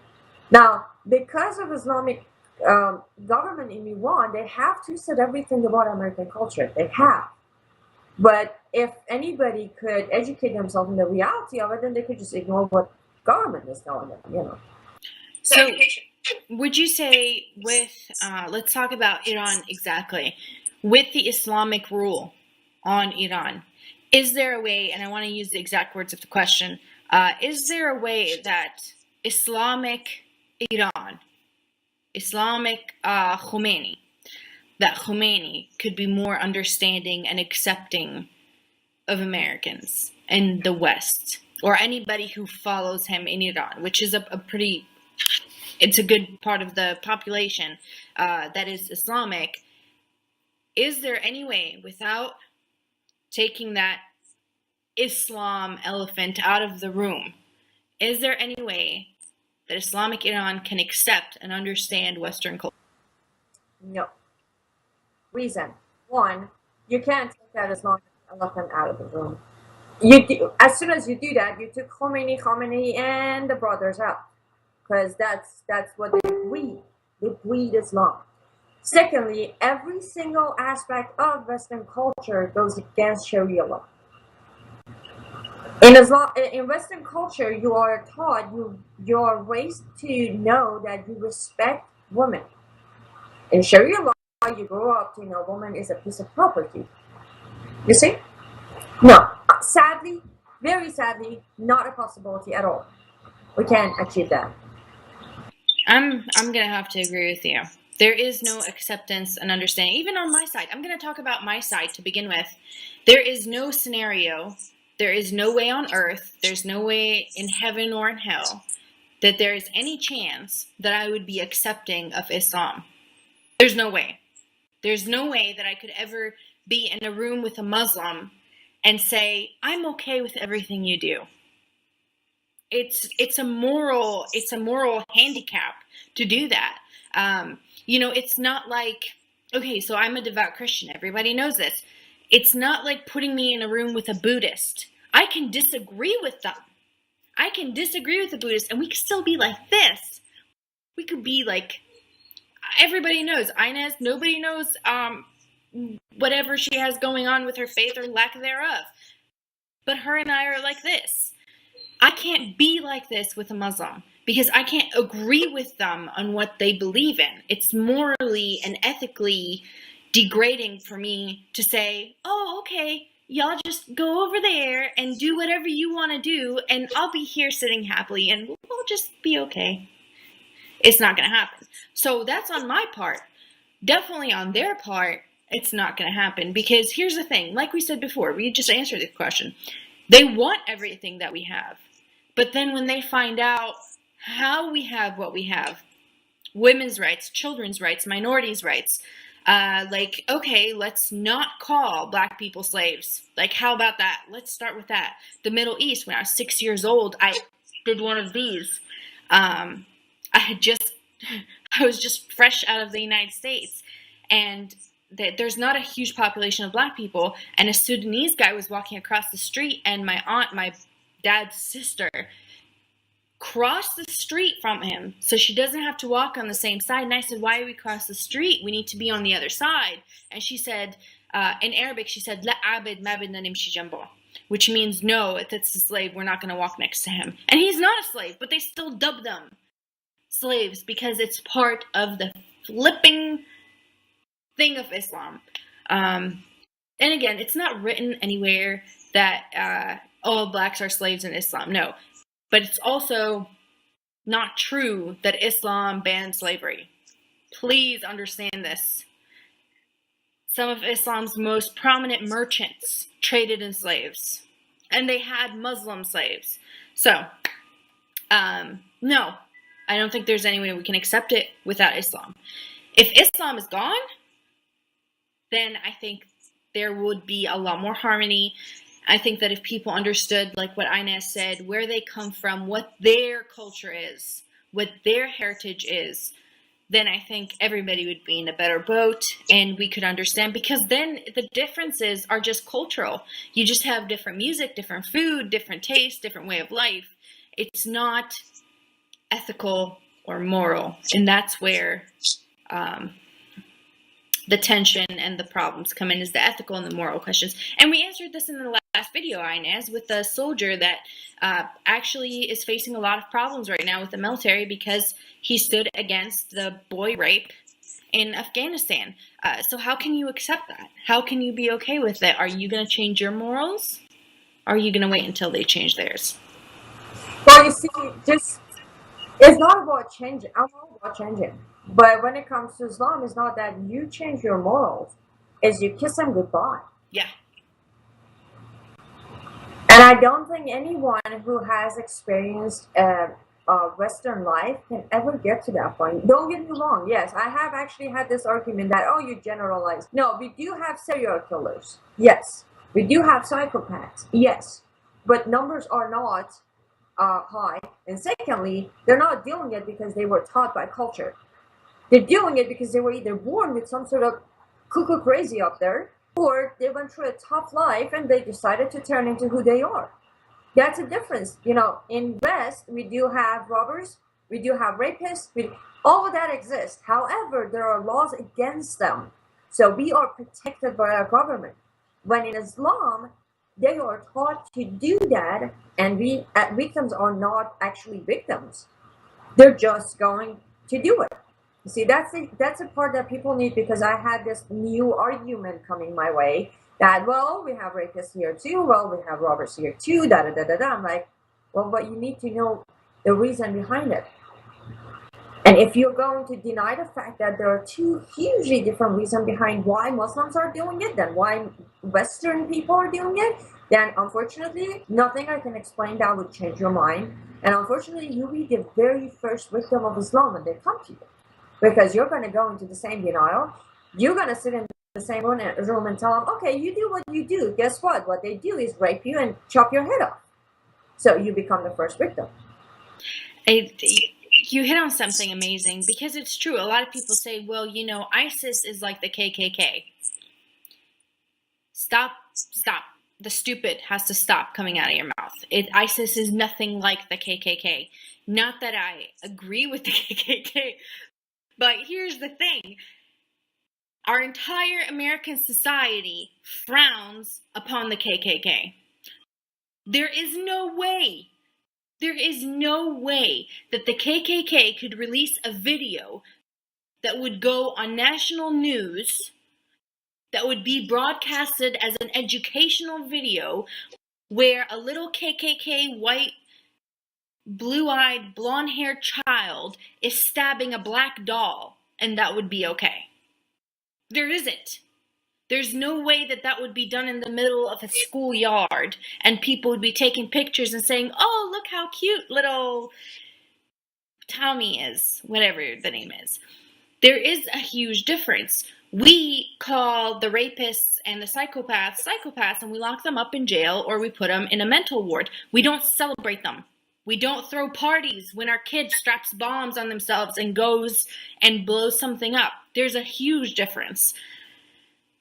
But, you know, it's one of my friends sent me a picture of this white guy, because this is, whatever, he's white, and he's wearing the Palestinian little head drapey thing, and he's all pro-Palestine, and then he had on the back, listen to this, Inez, in the background of his picture for Facebook, he has all this writing in Arabic and English, and it says that California was named after Caliph from the Caliphate.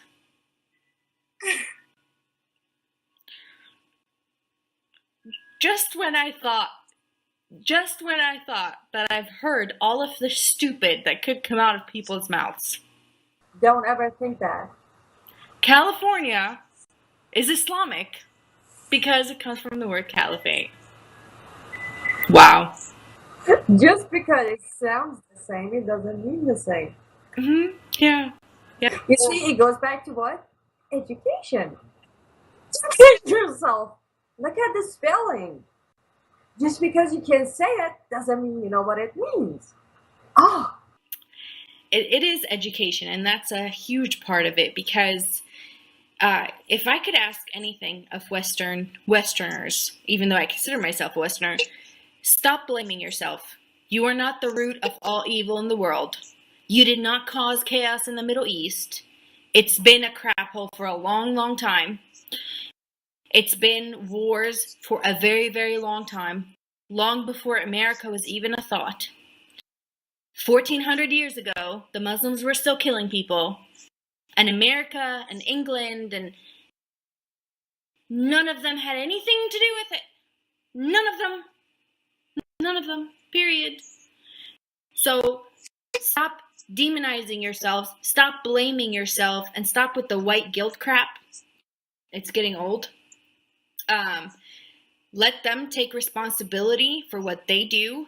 They're the people that are pulling their daughters out of schools. So they say they're not educated because the white man colonized. No. When the white man colonized, they built schools. They tried to get girls into schools. They built hospitals. Did they make a lot of mistakes? Yes, they did. But at the end of the day, Islam is to blame for the disaster that's in the Middle East. We've made mistakes as Americans. But again, terrorism is not our fault, because Muslims were hijacking our ships when we were just beginning to be a country. They were, the Muslim Somali pirates were here 300 years ago, before we were even a country. I don't know, but Iran. Iran was a beautiful, huge, massive empire that excelled in music and food and culture, and yeah, they did a lot of wars, but it was an amazing, amazing empire before Islam came over and took over. And very recently, actually, up until the Shah, when you had the Shah in Iran, correct me if I'm wrong, Inez, people were pretty free to dress the way they want, go to school. You had women in colleges, right?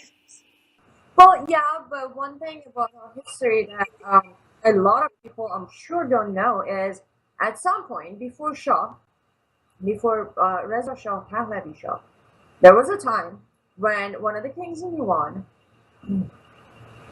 stopped and said, I am banning Sharia in my country. Yes, people, Sharia was banned in Iran. Wow. They would walk on the street. The police was allowed to pull the hijab off people's head. They could not complain. The law said, by then, the king said, anyone who likes to practice Islam is going to be home arrested. You're going to stay in your home until you realize this is not something you want to promote on my streets. You come out with your hijab will be removed by my officers. You try to build a mosque, I will take it down and rebuild it into a school. Wow. Exactly. And still, they did find their way back. 37 years ago, they found their way back. See, that's, again, it goes back to me sounding like a broken record. Education, education, education. A lot of people say, well, Iran was Islamic, 1,400 years ago. No. There has been many times that Iran took back their culture, their country, but they just won't let go. They attack back, attack back, attack. This time, well, we had, 37 years ago. Unfortunately, this time, they're not going anywhere. Nobody can handle them. But the point is, yes, we did have a king who banned Sharia in Iran. Yeah, you see, again, the problem is history. They're trying so hard to erase history. Oh yes, of course. That's why they burn down libraries and destroy priceless architecture and priceless art and priceless monuments. That's what they do. They go in and they destroy it. I mean, they burned down the library in one of the libraries in Iraq that was almost 2,000 years old. Can you imagine the amount of history and culture and that's just lost forever? But do you know why they do that? Everything about Islam is lies. They have to get rid of any proof before they can go into he said, he said. Of course. Well, I don't know if you know the story, but do you know, my goodness, it was somewhere in India, I believe, where the Muslims went in and they, after, of course, they raped all the virgins in the Buddhist and Hindu temples and then locked them into the temples and burned the temples down with them in them. They went to burn the library. One of the soldiers told the commander, he said, you want us to burn this entire library? He said, yeah. If it's in the Quran, if it's true, then it'll be in the Quran. If it's not true, then we don't need it anyways. Like just simply and they burned it down. If it's true, it'll be in the Quran, so we don't need the books. If it's not true, we don't need the books anyways. And guess what? Those people that died and got killed and got genocide that took place, they didn't get to rewrite their history. So that's lost to the world forever. And that's happening in the Middle East right now. Whether or not Barack Hussein Obama wants to admit that it is genocide of Christians and other minorities in that region, that is what's going on. Entire histories are being wiped out. So again, we can go on about this forever, and we kind of moved away from what the question was, but there's no way that I can accept that. And there's a reason that we are talking about this, Inez and I, is because we rejected it. We rejected that idea. Islam is not a religion, so it's not part of your religious freedoms. It is in any aspect, in this one aspect, it is like the KKK. It should be illegal. They should have to run and hide. And then we should have to get them, educate them, and reintroduce them into what is called humanity. Decency, compassion, love for life, love for God, love for not God, whatever you want to do with that. But live and let live. Live and let live is a good way to go. Islam, there's no live and let live. There's live and kill. That. Well, this has been quite the episode. Every time I think it's going to be a nice, simple, short, and sweet episode, Inez and I get to talking, and then it's, oh, did you know this, and did you know that, and did you hear this, and did you hear that? Hopefully you guys feel the same way, and you enjoy our talks as much as we enjoy our talks. Believe it or not, we talk way before the video starts, and way before it finishes. And we never discuss the questions before we put them on here. So all of our talks are completely separate from what goes on over here. We absolutely love doing these videos, and we could use all the help that we can get. So if you can donate your time, if you could donate your talent, if you can volunteer some of your resources, whether that's monetary or otherwise, please do so. You can go to voxpopuli.news.net. It is right here, voxpopuli.news.net, or you can go to the Live Up to Freedom site that Inez has, and you can donate through PayPal. Unfortunately, listen, we are not a 501c3, but Inez has some kick-ass stuff on her website. I love the t-shirts, hoodies, everything and anything you could possibly like. I love the blue t-shirt that has the Star of David, I wonder why, and it has Jewish Lives Matter.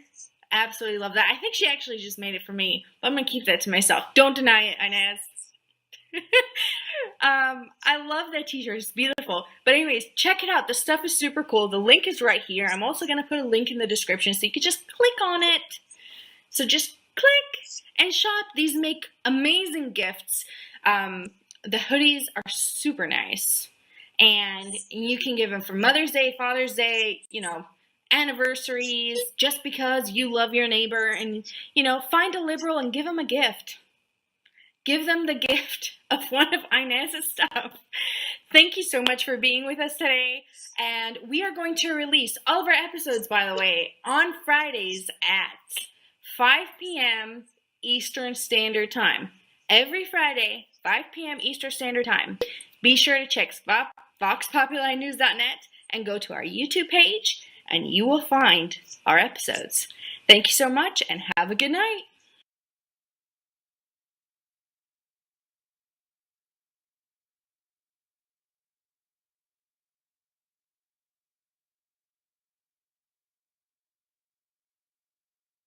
Welcome to the 6th episode of Islam Questions and Answers on VoxPopuli.news.net. I am your host, Fair Prudence, with my beautiful co-host, Inez Annie Cyrus. And today we are going to answer a few questions that we got from our viewers. You guys sent these to submissions at VoxPopuli.news.net, or you sent them to me on Facebook or Inez on Facebook. We put them all together and we mix them up and we take them from there. For the first question today, I'm going to read it. It's going to be an interesting answer. Can you give a percentage of Muslims that follow the Quran and do the atrocities such as vaginal mutilation, facial mutilation on women, young boys as dance, sex slaves, sexual abuse on girls, new wives before first menstrual cycle? I have been doing a lot of research on all of this, and I just want something that I can give as proof to all of those out there who are calling me a racist, a bigot, a hate monger, that what I have learned and put out there for them to learn to protect their families is true. Thank you, and I'm so happy that you were able to escape and live. That is quite the question. When it comes to me, because my answer is going to be super short for this, I don't have a percentage. I'm no longer in that community. I don't know. But here's what I do know is that whatever happens does not get put out in the media. It's not like they take a census and they're like, oh, well, how many daughters do you have? I have 4 daughters. How many daughters have you performed FGM on? That's female genital mutilation. Oh, I did it for 3 of my daughters. Okay, well, we're going to put down that as percentage. It's just not. And usually in the Muslim communities, everything is very hush-hush, very to the family. You keep it secret. You don't talk about that. I know in other episodes I said that a Muslim's honor is between the thighs of his women. So that's part of the honor system. They don't talk about it. As far as people, and it is very prevalent, the more, to me, in my experience and what I have seen, the more poor you get, the wider spread it is. So when you're talking about the more poor communities within Muslim communities, that's where you'll really find it to be widespread. But in terms of acid throwings on the face, that happens everywhere. It's random. They'll go out to the mall, for example. In Jordan, it's happened where they'll go out to the mall, and if a girl's not dressed appropriately, they'll throw acid in her face. And it's not necessarily the family that does that. It's just random people. But you will never, ever be able to get any kind of proof that will stop people from calling you a bigot or hateful or a racist, because people have told me those names and I've lived it. And they've even gone as far as to say, even Muslims say, oh, well, you don't know how to pronounce the word Quran, because I know how to say Quran and Quran. And I'm truly bilingual. They tell me that I'm actually not from the Middle East and I've never lived it before, and what I'm saying is not the truth. Or my favorite, I know you know this one, Inez. You've just had a bad experience. But you will never be able to get people to stop saying that. All you have to do is all I would advise you to do is keep telling the truth. Make sure everything is well researched. Make sure you have all of the references. And if somebody calls you a bigot, pass them on. tell the news and pass on and move on. Arguing with people is not going to get you anywhere. If people have convinced themselves, like Ben Affleck, that Islam is all rainbow farts and fairy dust, that's just what they're going to believe. There's no way you can change that. And hopefully they don't get real life experience to change them, but that's the only thing that will. What do you think, Inez? Well, yeah, I would probably have the same short answer, I guess. There is no percentage.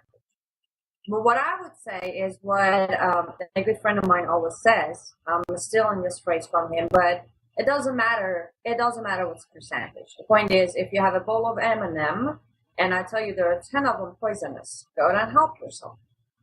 It's not about the actual number.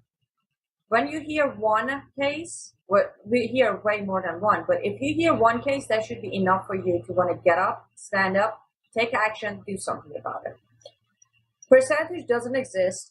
In Iran, the female genital mutilation doesn't take place as much as Afghanistan, Pakistan, or Africa, but the acid throwing on the face happens a lot, and I mean a lot. Reasons, yes, on the street, Sepah, which is one of the police groups, if you're not wearing what you should be, or you're not proper, or you have a makeup, that will happen. The other reason is that if a woman can find a way, a loophole in system to get a divorce, in retaliation, the man's family will find you. I have posted a video of 2 different cases in Iran recently. That was the case. She managed to get a divorce, and the reward for it was, disfigure her face. So no, I don't have percentage either, but I can tell you, I agree with you, Farah. There's no point of arguing. I always get questioned that, oh, you don't understand anybody else's opinion. You just keep blocking people on your face. Yeah, exactly. If I wanted your opinion, I would have come and asked you. I'm here to educate, not to be educated. I have enough education, and yeah, I don't have few bad experiences. No, I lived it. Luckily, I didn't get as far as getting my face disfigured, but the rest happened. So you don't have to argue with people. If you know the truth, just keep telling it. Even if you can get one person to listen to you and start studying the Islam and the Quran, that's good enough. And I always say, I don't care. Actually, the more I get called names, I feel that I'm doing better. Thank you. The second question is, I'm wondering if Muslims are against Easter and Christians and hate everything that they stand for, why do they impose their halal tax on Easter eggs and Christmas candy stockings? Is that... not sure where halal tax gets imposed on these things. But even if a country is a Muslim country and you have the Christians who are paying the jizya or not yet paying the jizya, like I'll go back to Jordan because that's a country that I've lived in. I'm not sure how that or where that question comes from because there isn't halal tax. I guess they can make halal stuff and sell it, and then there's the halal tax that they can put on it. But what do you think, Inez? No, I'm not sure where the question comes from either, but I do have this answer that halal is not something by Quran, as I said before. Nowhere in Quran will you see that Allah said you have to eat halal. No, it does say clean. It does say if you got it by the agreement, if you didn't steal it. But there's no actually, I'm about to do a video on that one, which I'm guessing my head's going to go off for that one. But there are only 4 verses in Quran where it is a talk of what you could or could not eat. And in none of them does it mention anything about how to kill your animal or how to do the halal. None of that is mentioned. It's all a business. It's all a business. Muhammad, when Ali, the Imam of Shia, which was his son-in-law back then, he opened a slaughterhouse How do we get people to buy the meat? We come up with the word halal. The meat has to be halal. It was all started. So therefore, because it's just a business aspect, even if there is such a thing as halal tax, it's a business. It's going to go anywhere it can go. If they can collect, they will collect. Simple as that. That's right. I had, growing up, I knew what halal food was, and that was fine. But then I got some links that somebody sent me to halal makeup and halal clothing. And I was looking at it, and I was like, there are some Muslims out there. There's got to be some Muslims out there that are looking at this and being like, what a bunch of crap. That's what they're looking at it and saying. Because there's nothing even in Sunnah that I have found, and I've looked into it, not a lot. There's nothing in Sunnah that says halal makeup and halal clothing. This is all just a fad. They're just trying, like Inez said, to make more money. All that halal means is that it's killed in a certain way for Allah. The head of the animal has to be in a certain direction. They have to kill it with the knife, and it has to slice the throat. It's actually quite inhumane because the animal is still alive through the entire thing. It's pretty disgusting, but so that's what halal means. There is no such thing as halal tax, not in Islamic doctrine. There is a tax, and then there's your zakah, which is your charity that you give away. That's about it. Anything else coming up with that, it's just crap to get more money. Now here's the thing. When it comes to Christmas and Easter, Muslims will often say, they won't say Merry Christmas, but they'll say, I wish you the best. Or, I hope you, have a great time, or something like that. The reason being, and we can put in the link to a video down here if I can find the English translation of it, they can't actually say the word Christmas, meaning in a congratulatory term, because then they admit that there was a Christ, and that goes against what they believe. And what they can say is, I wish you the best, because in their hearts, that means I wish you become a Muslim. Because to them, that's what I wish you the best means. But they can't say Merry Christmas because they become heretics in their religion. Now, if they're using taqiyya, they can use Merry Christmas. Okay, got your head? Done with that one. Okay, the third one. What is the caliphate business? Are there many caliphates or just one caliphate? Do all Muslims have to be subject to the caliphate? What does a caliphate do? Is he like the Pope? Let's start with the first one. What is a caliphate?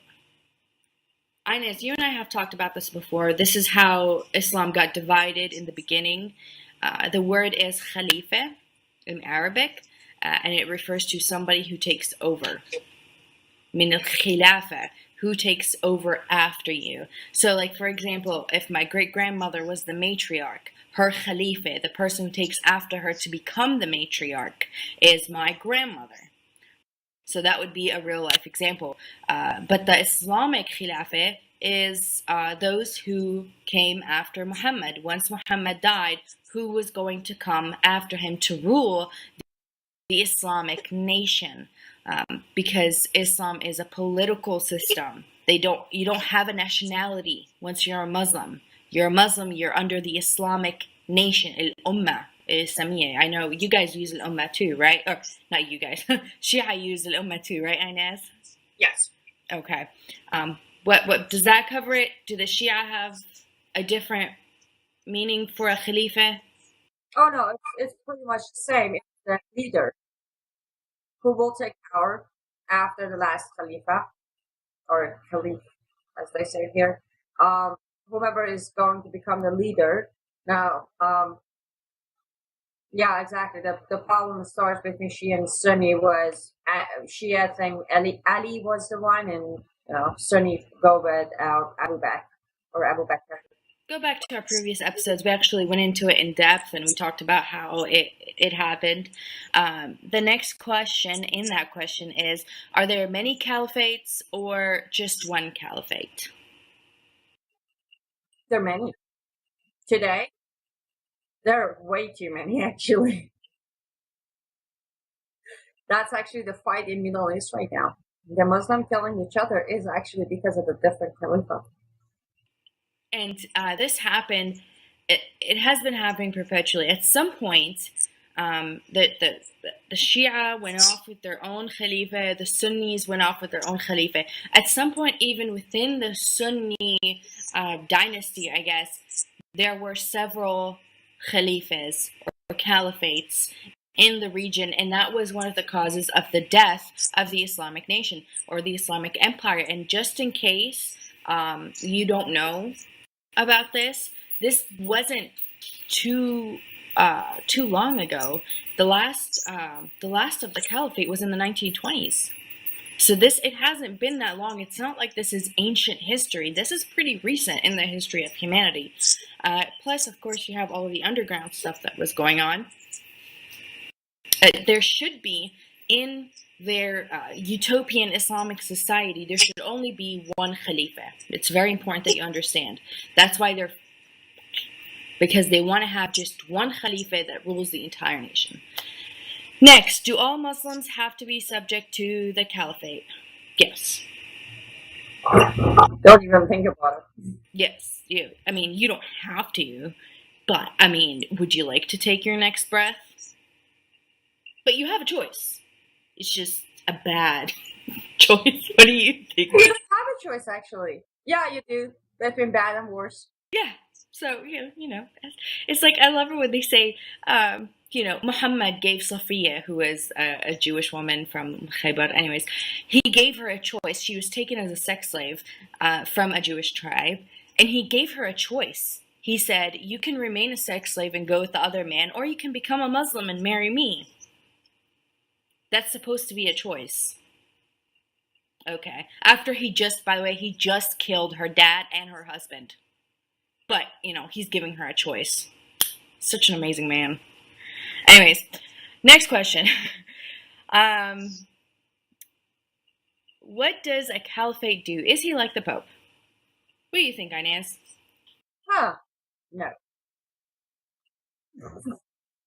Well, what? I normally use this example. I'm pretty sure by now everybody's familiar with Ayatollah Khamenei, or they say here Khamenei, the supreme leader of Islamic Republic of Iran. He's in a way the Khalifa. He makes all the decision for the country. He says, kill that woman, don't kill that one, hang that one, stone this one. That's what a Khalifa does. He will decide the ruling. He will decide the laws.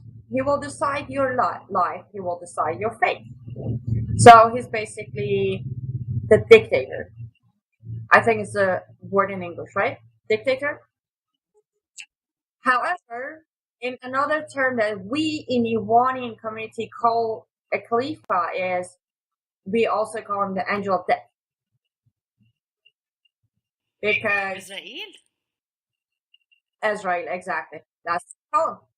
Because in any second, just like Allah, a Khalifa can change his mind on a rule and flip it, and you be dead. And he has the ultimate power. No one can override him. No one. In Iran, there was a case of adultery. The court, the judge, decided that it wasn't proof. There wasn't enough proof. So they sentenced her to 25 years in prison. So we won't kill you because we can't prove that you committed adultery. But because you were accused and we don't want to let down our Muslim brother, we put you in jail for 25 years. The man, the husband who accused her, went all the way to Supreme Leader, presented him with the evidence, and Supreme Leader issued a stoning on her head. A week later, she was dead. Wow. So that's how Khalifa is within Shia industry. The Khalifa, the Caliphate, is nothing like the Pope. And yes, I know what all those anti-Catholic people are saying right now. The Pope acted the exact same way as Khomeini at one point. Yes, I know. I know all about the witch trials. I know all about the Inquisition. I know all about those awful, awful things the Catholic Church did. And I'm not saying that they weren't or that they were correct, because they weren't.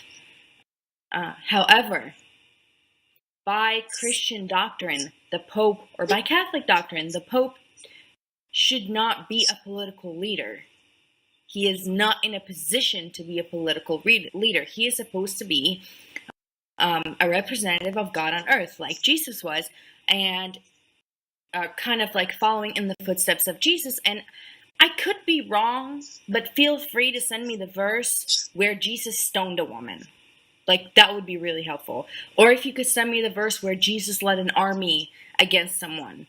Or the verse where Jesus said, if somebody leaves Christianity, off with their heads. That would be nice. If you don't have that, shut up. Don't leave me a comment. Go read a book or get some counseling, okay? Let's figure that out first. Second of all, the caliphate is a supreme leader. He is God on earth to a certain extent. He is, like what Inez said, Azrael, or the angel of death. He is God on earth. He has all of the power to take life. He has a political power, a religious power, a social power. Inez, you had talked before about those books that Khomeini used to put out for the new religious and other social, like how you're supposed to do things, and basically it's a standard of procedure, right?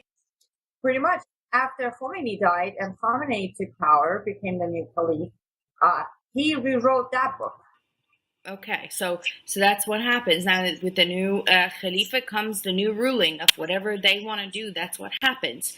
The problem is with the first caliphate, and it hurts so much when I say in the first caliphate, because I never thought there would be a second. I thought the world had learned its lesson, but apparently not. With the first caliphate, it kind of burned out due to extreme corruption. You had, like, Harun al-Rashid was a Khalifa, a Sunni Khalifa, and he had thousands of concubines and lots of corruption going on. Not that it was a halal for him, not that it wasn't okay for him to do that, but at the same time, he stopped being so much a political leader and got consumed with all of his life luxuries. And then, of course, the Ottomans and everything else that happened in the history of that region. But now we have a second caliphate, and apparently in Iran it never stopped. And now that's what we're dealing with. And all they have to do is do a mubay'ah. And mubay'ah is where they pledge allegiance to the caliphate.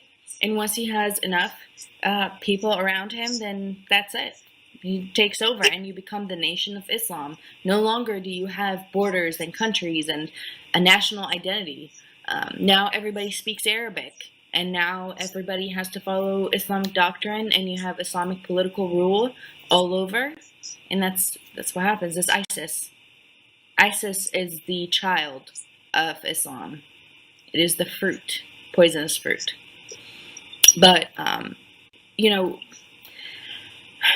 of these episodes are kind of depressing. I have to say, it takes quite a bit to sit down here and talk about it, and people are never going to really accept what we have to say unless they do their research and have an understanding of it and stop looking at it as we are being bigots, because bigotry is not accepting somebody else's point of view. And I guess by definition I am a bigot. I'm sorry. I'm not willing to accept somebody else seeing that it's okay to perform FGM on their daughters. What about you, Inez? Are you okay being called a bigot? Oh, I am. I told you, I wear it proudly.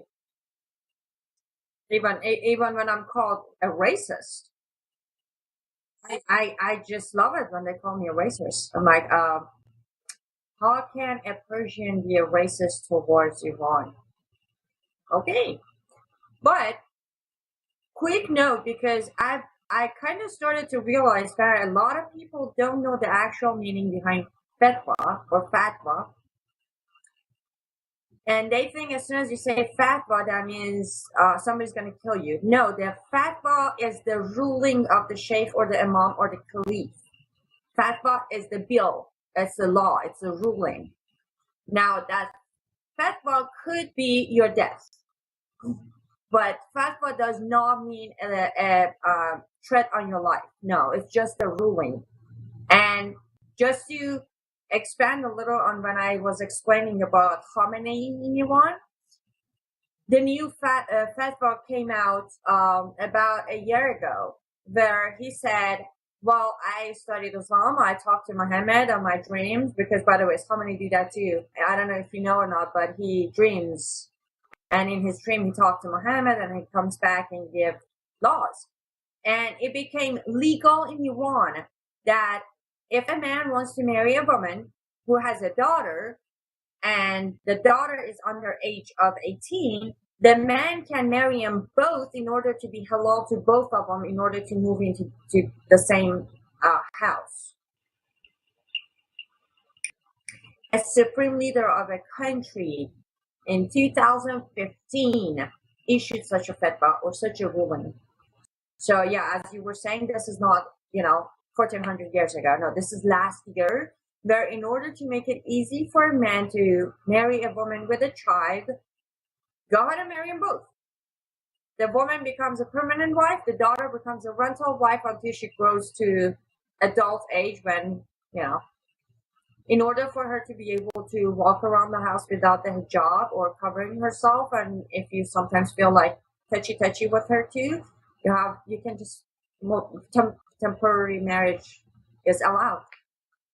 That's what a khalifa does. So disgusting on so They many make it easy for a man to be a pedophile. And that's all it is. It's, you look at Islam, they're so consumed with sex. It's amazing. They hate us because they say that we're sexual, but they themselves are consumed up and down with sex and incest and other disgusting stuff. The fatwa, like Inez said, it's not different in Sunnis. The fatwa is a ruling. Now, if somebody says you have a fatwa on you or against you, yes, run. Start running. Because that means it's this pretty little place right here. But other than that, it basically in Islam, it is very strict. There is no two ways about this, whether it's Sunni or Shia. If something has been, and you correct me if I'm wrong, if something has been ruled on by the Quran or by the Sunnah, not the Sunnis, the Sunnah is everything Muhammad said and did. If it has been ruled, if Muhammad said something, if Muhammad said the sky is red, there is no amount of Islamic scholars, no amount of caliphates that can change it. The sky is red. Okay? Now, if Muhammad didn't quite give sky is red or a sky is turquoise, then yes, the Khalifas, the scholars can get together and they can say, here's the fatwa on what the color of the sky is. Right, Inez? Exactly. Yes. But if Muhammad, don't let somebody tell you that moderates can change it. You cannot change it. That is called tahrif. Tahrif is when you change anything in the Quran or in the Sunnah of Muhammad, and that is punishable by death. It is explicitly said in the Quran, it is explicitly said in the Sunnah, it cannot be changed. You have to follow Muhammad. And then when they actually make the fatwa, they can't go too off the rails with what Muhammad would have done, right? So if for example, Muhammad said that for adultery you get stoned to death or lashed to death, you can't say that if you just kind of flirt with a guy, then you just get a hit on your wrist. It has to be something close to the original. What would you say the word is? The original sin, maybe? The original wrong? That's exactly how the ruling of Iran goes. If you're arrested on the street with a boy or a man, and you're not married or engaged here's a little different people need to know. In Iran, when you're engaged, you're basically married because they do the sirah. So until marriage, which is the permanent marriage, the engagement duration of time is also the temporary marriage or the rental marriage. So if you're not within that border, you will be punished by lashes. Now, it starts from 25. This is the minimum. You get 25 lashes if you were on the street in public, other people there. If you were arrested where it wasn't public or there were more than 5 people, witnesses around, it moves up to 45 lashes. Now, if you were arrested inside a closed area where nobody was witness, and the man says you didn't have any sexual intercourse, it goes to 95 lashes. Now, if a man stands there and says, or you were caught while having sex, then it's a stoning. See, but everything stays within the same border exactly. Yeah. So they could never, the fatwa on something like that could never be, oh, we will just forgive you. No. That'll never happen. So that is how we are going to wrap up this lovely episode of Islam Questions and Answers. Inez, I want you to remind people, please, about your awesome show that I co-host every other week with you on Mondays, and so much fun. I love it. I know. It is every Monday. The time is 7 p.m. Eastern Standard Time. They can find us on Blog Talk Radio /FPC 2015. And the link is always also on my Facebook, on your Facebook, also on liveuptofreedom.com or lutf.org. But it is every Monday, and actually this Monday you are going to be on. I love it. And you can go to voxpopuli.news.net. I've been doing the daily Vox Shot with Anthony Chioza, and it's a lot of fun. And we've been trying to keep it to 15 minutes, and it keeps getting bigger and bigger and bigger. I'm thinking at some point we're going to have our own radio show. So you, Anthony, and I can all just go at it for like a couple hours a day, because we could easily do that every day. That's not a problem at all. But if you are looking for the other episodes from Islam Questions and Answers, go to voxpopuli.news.net. We're going to have the link right here. You're going to have the link to everything that Inez said sitting right here. Leave us a comment. Definitely, if you're going to be idiotic, do not leave a comment. Please refrain from leaving a comment, because it will get deleted. And on my channel, I will delete it. You curse me out, you can do whatever you want. I won't delete it. But on the Islam Question and Answers, if you don't have anything of input, of importance, even if you're a Muslim and you want to leave something that says, here's the Quranic verses that says what you're saying is wrong, please do so. Tell me I'm wrong. But you probably won't. So, go to our YouTube channel. We also have a Facebook page that you can go to, Twitter. On my Twitter, I'm @Farah4America, and you can donate. Please, if you can spare some change, throw it at us. You can find our PayPal tab on the right hand of the screen when you see this episode, and share, and share. Leave us your comments, and we'll see you next week. Don't forget, we are now training Bible teachers. We're training people who maybe want to start a home church. But we're doing more than training people, and you can find out all about it at worldviewtube.com.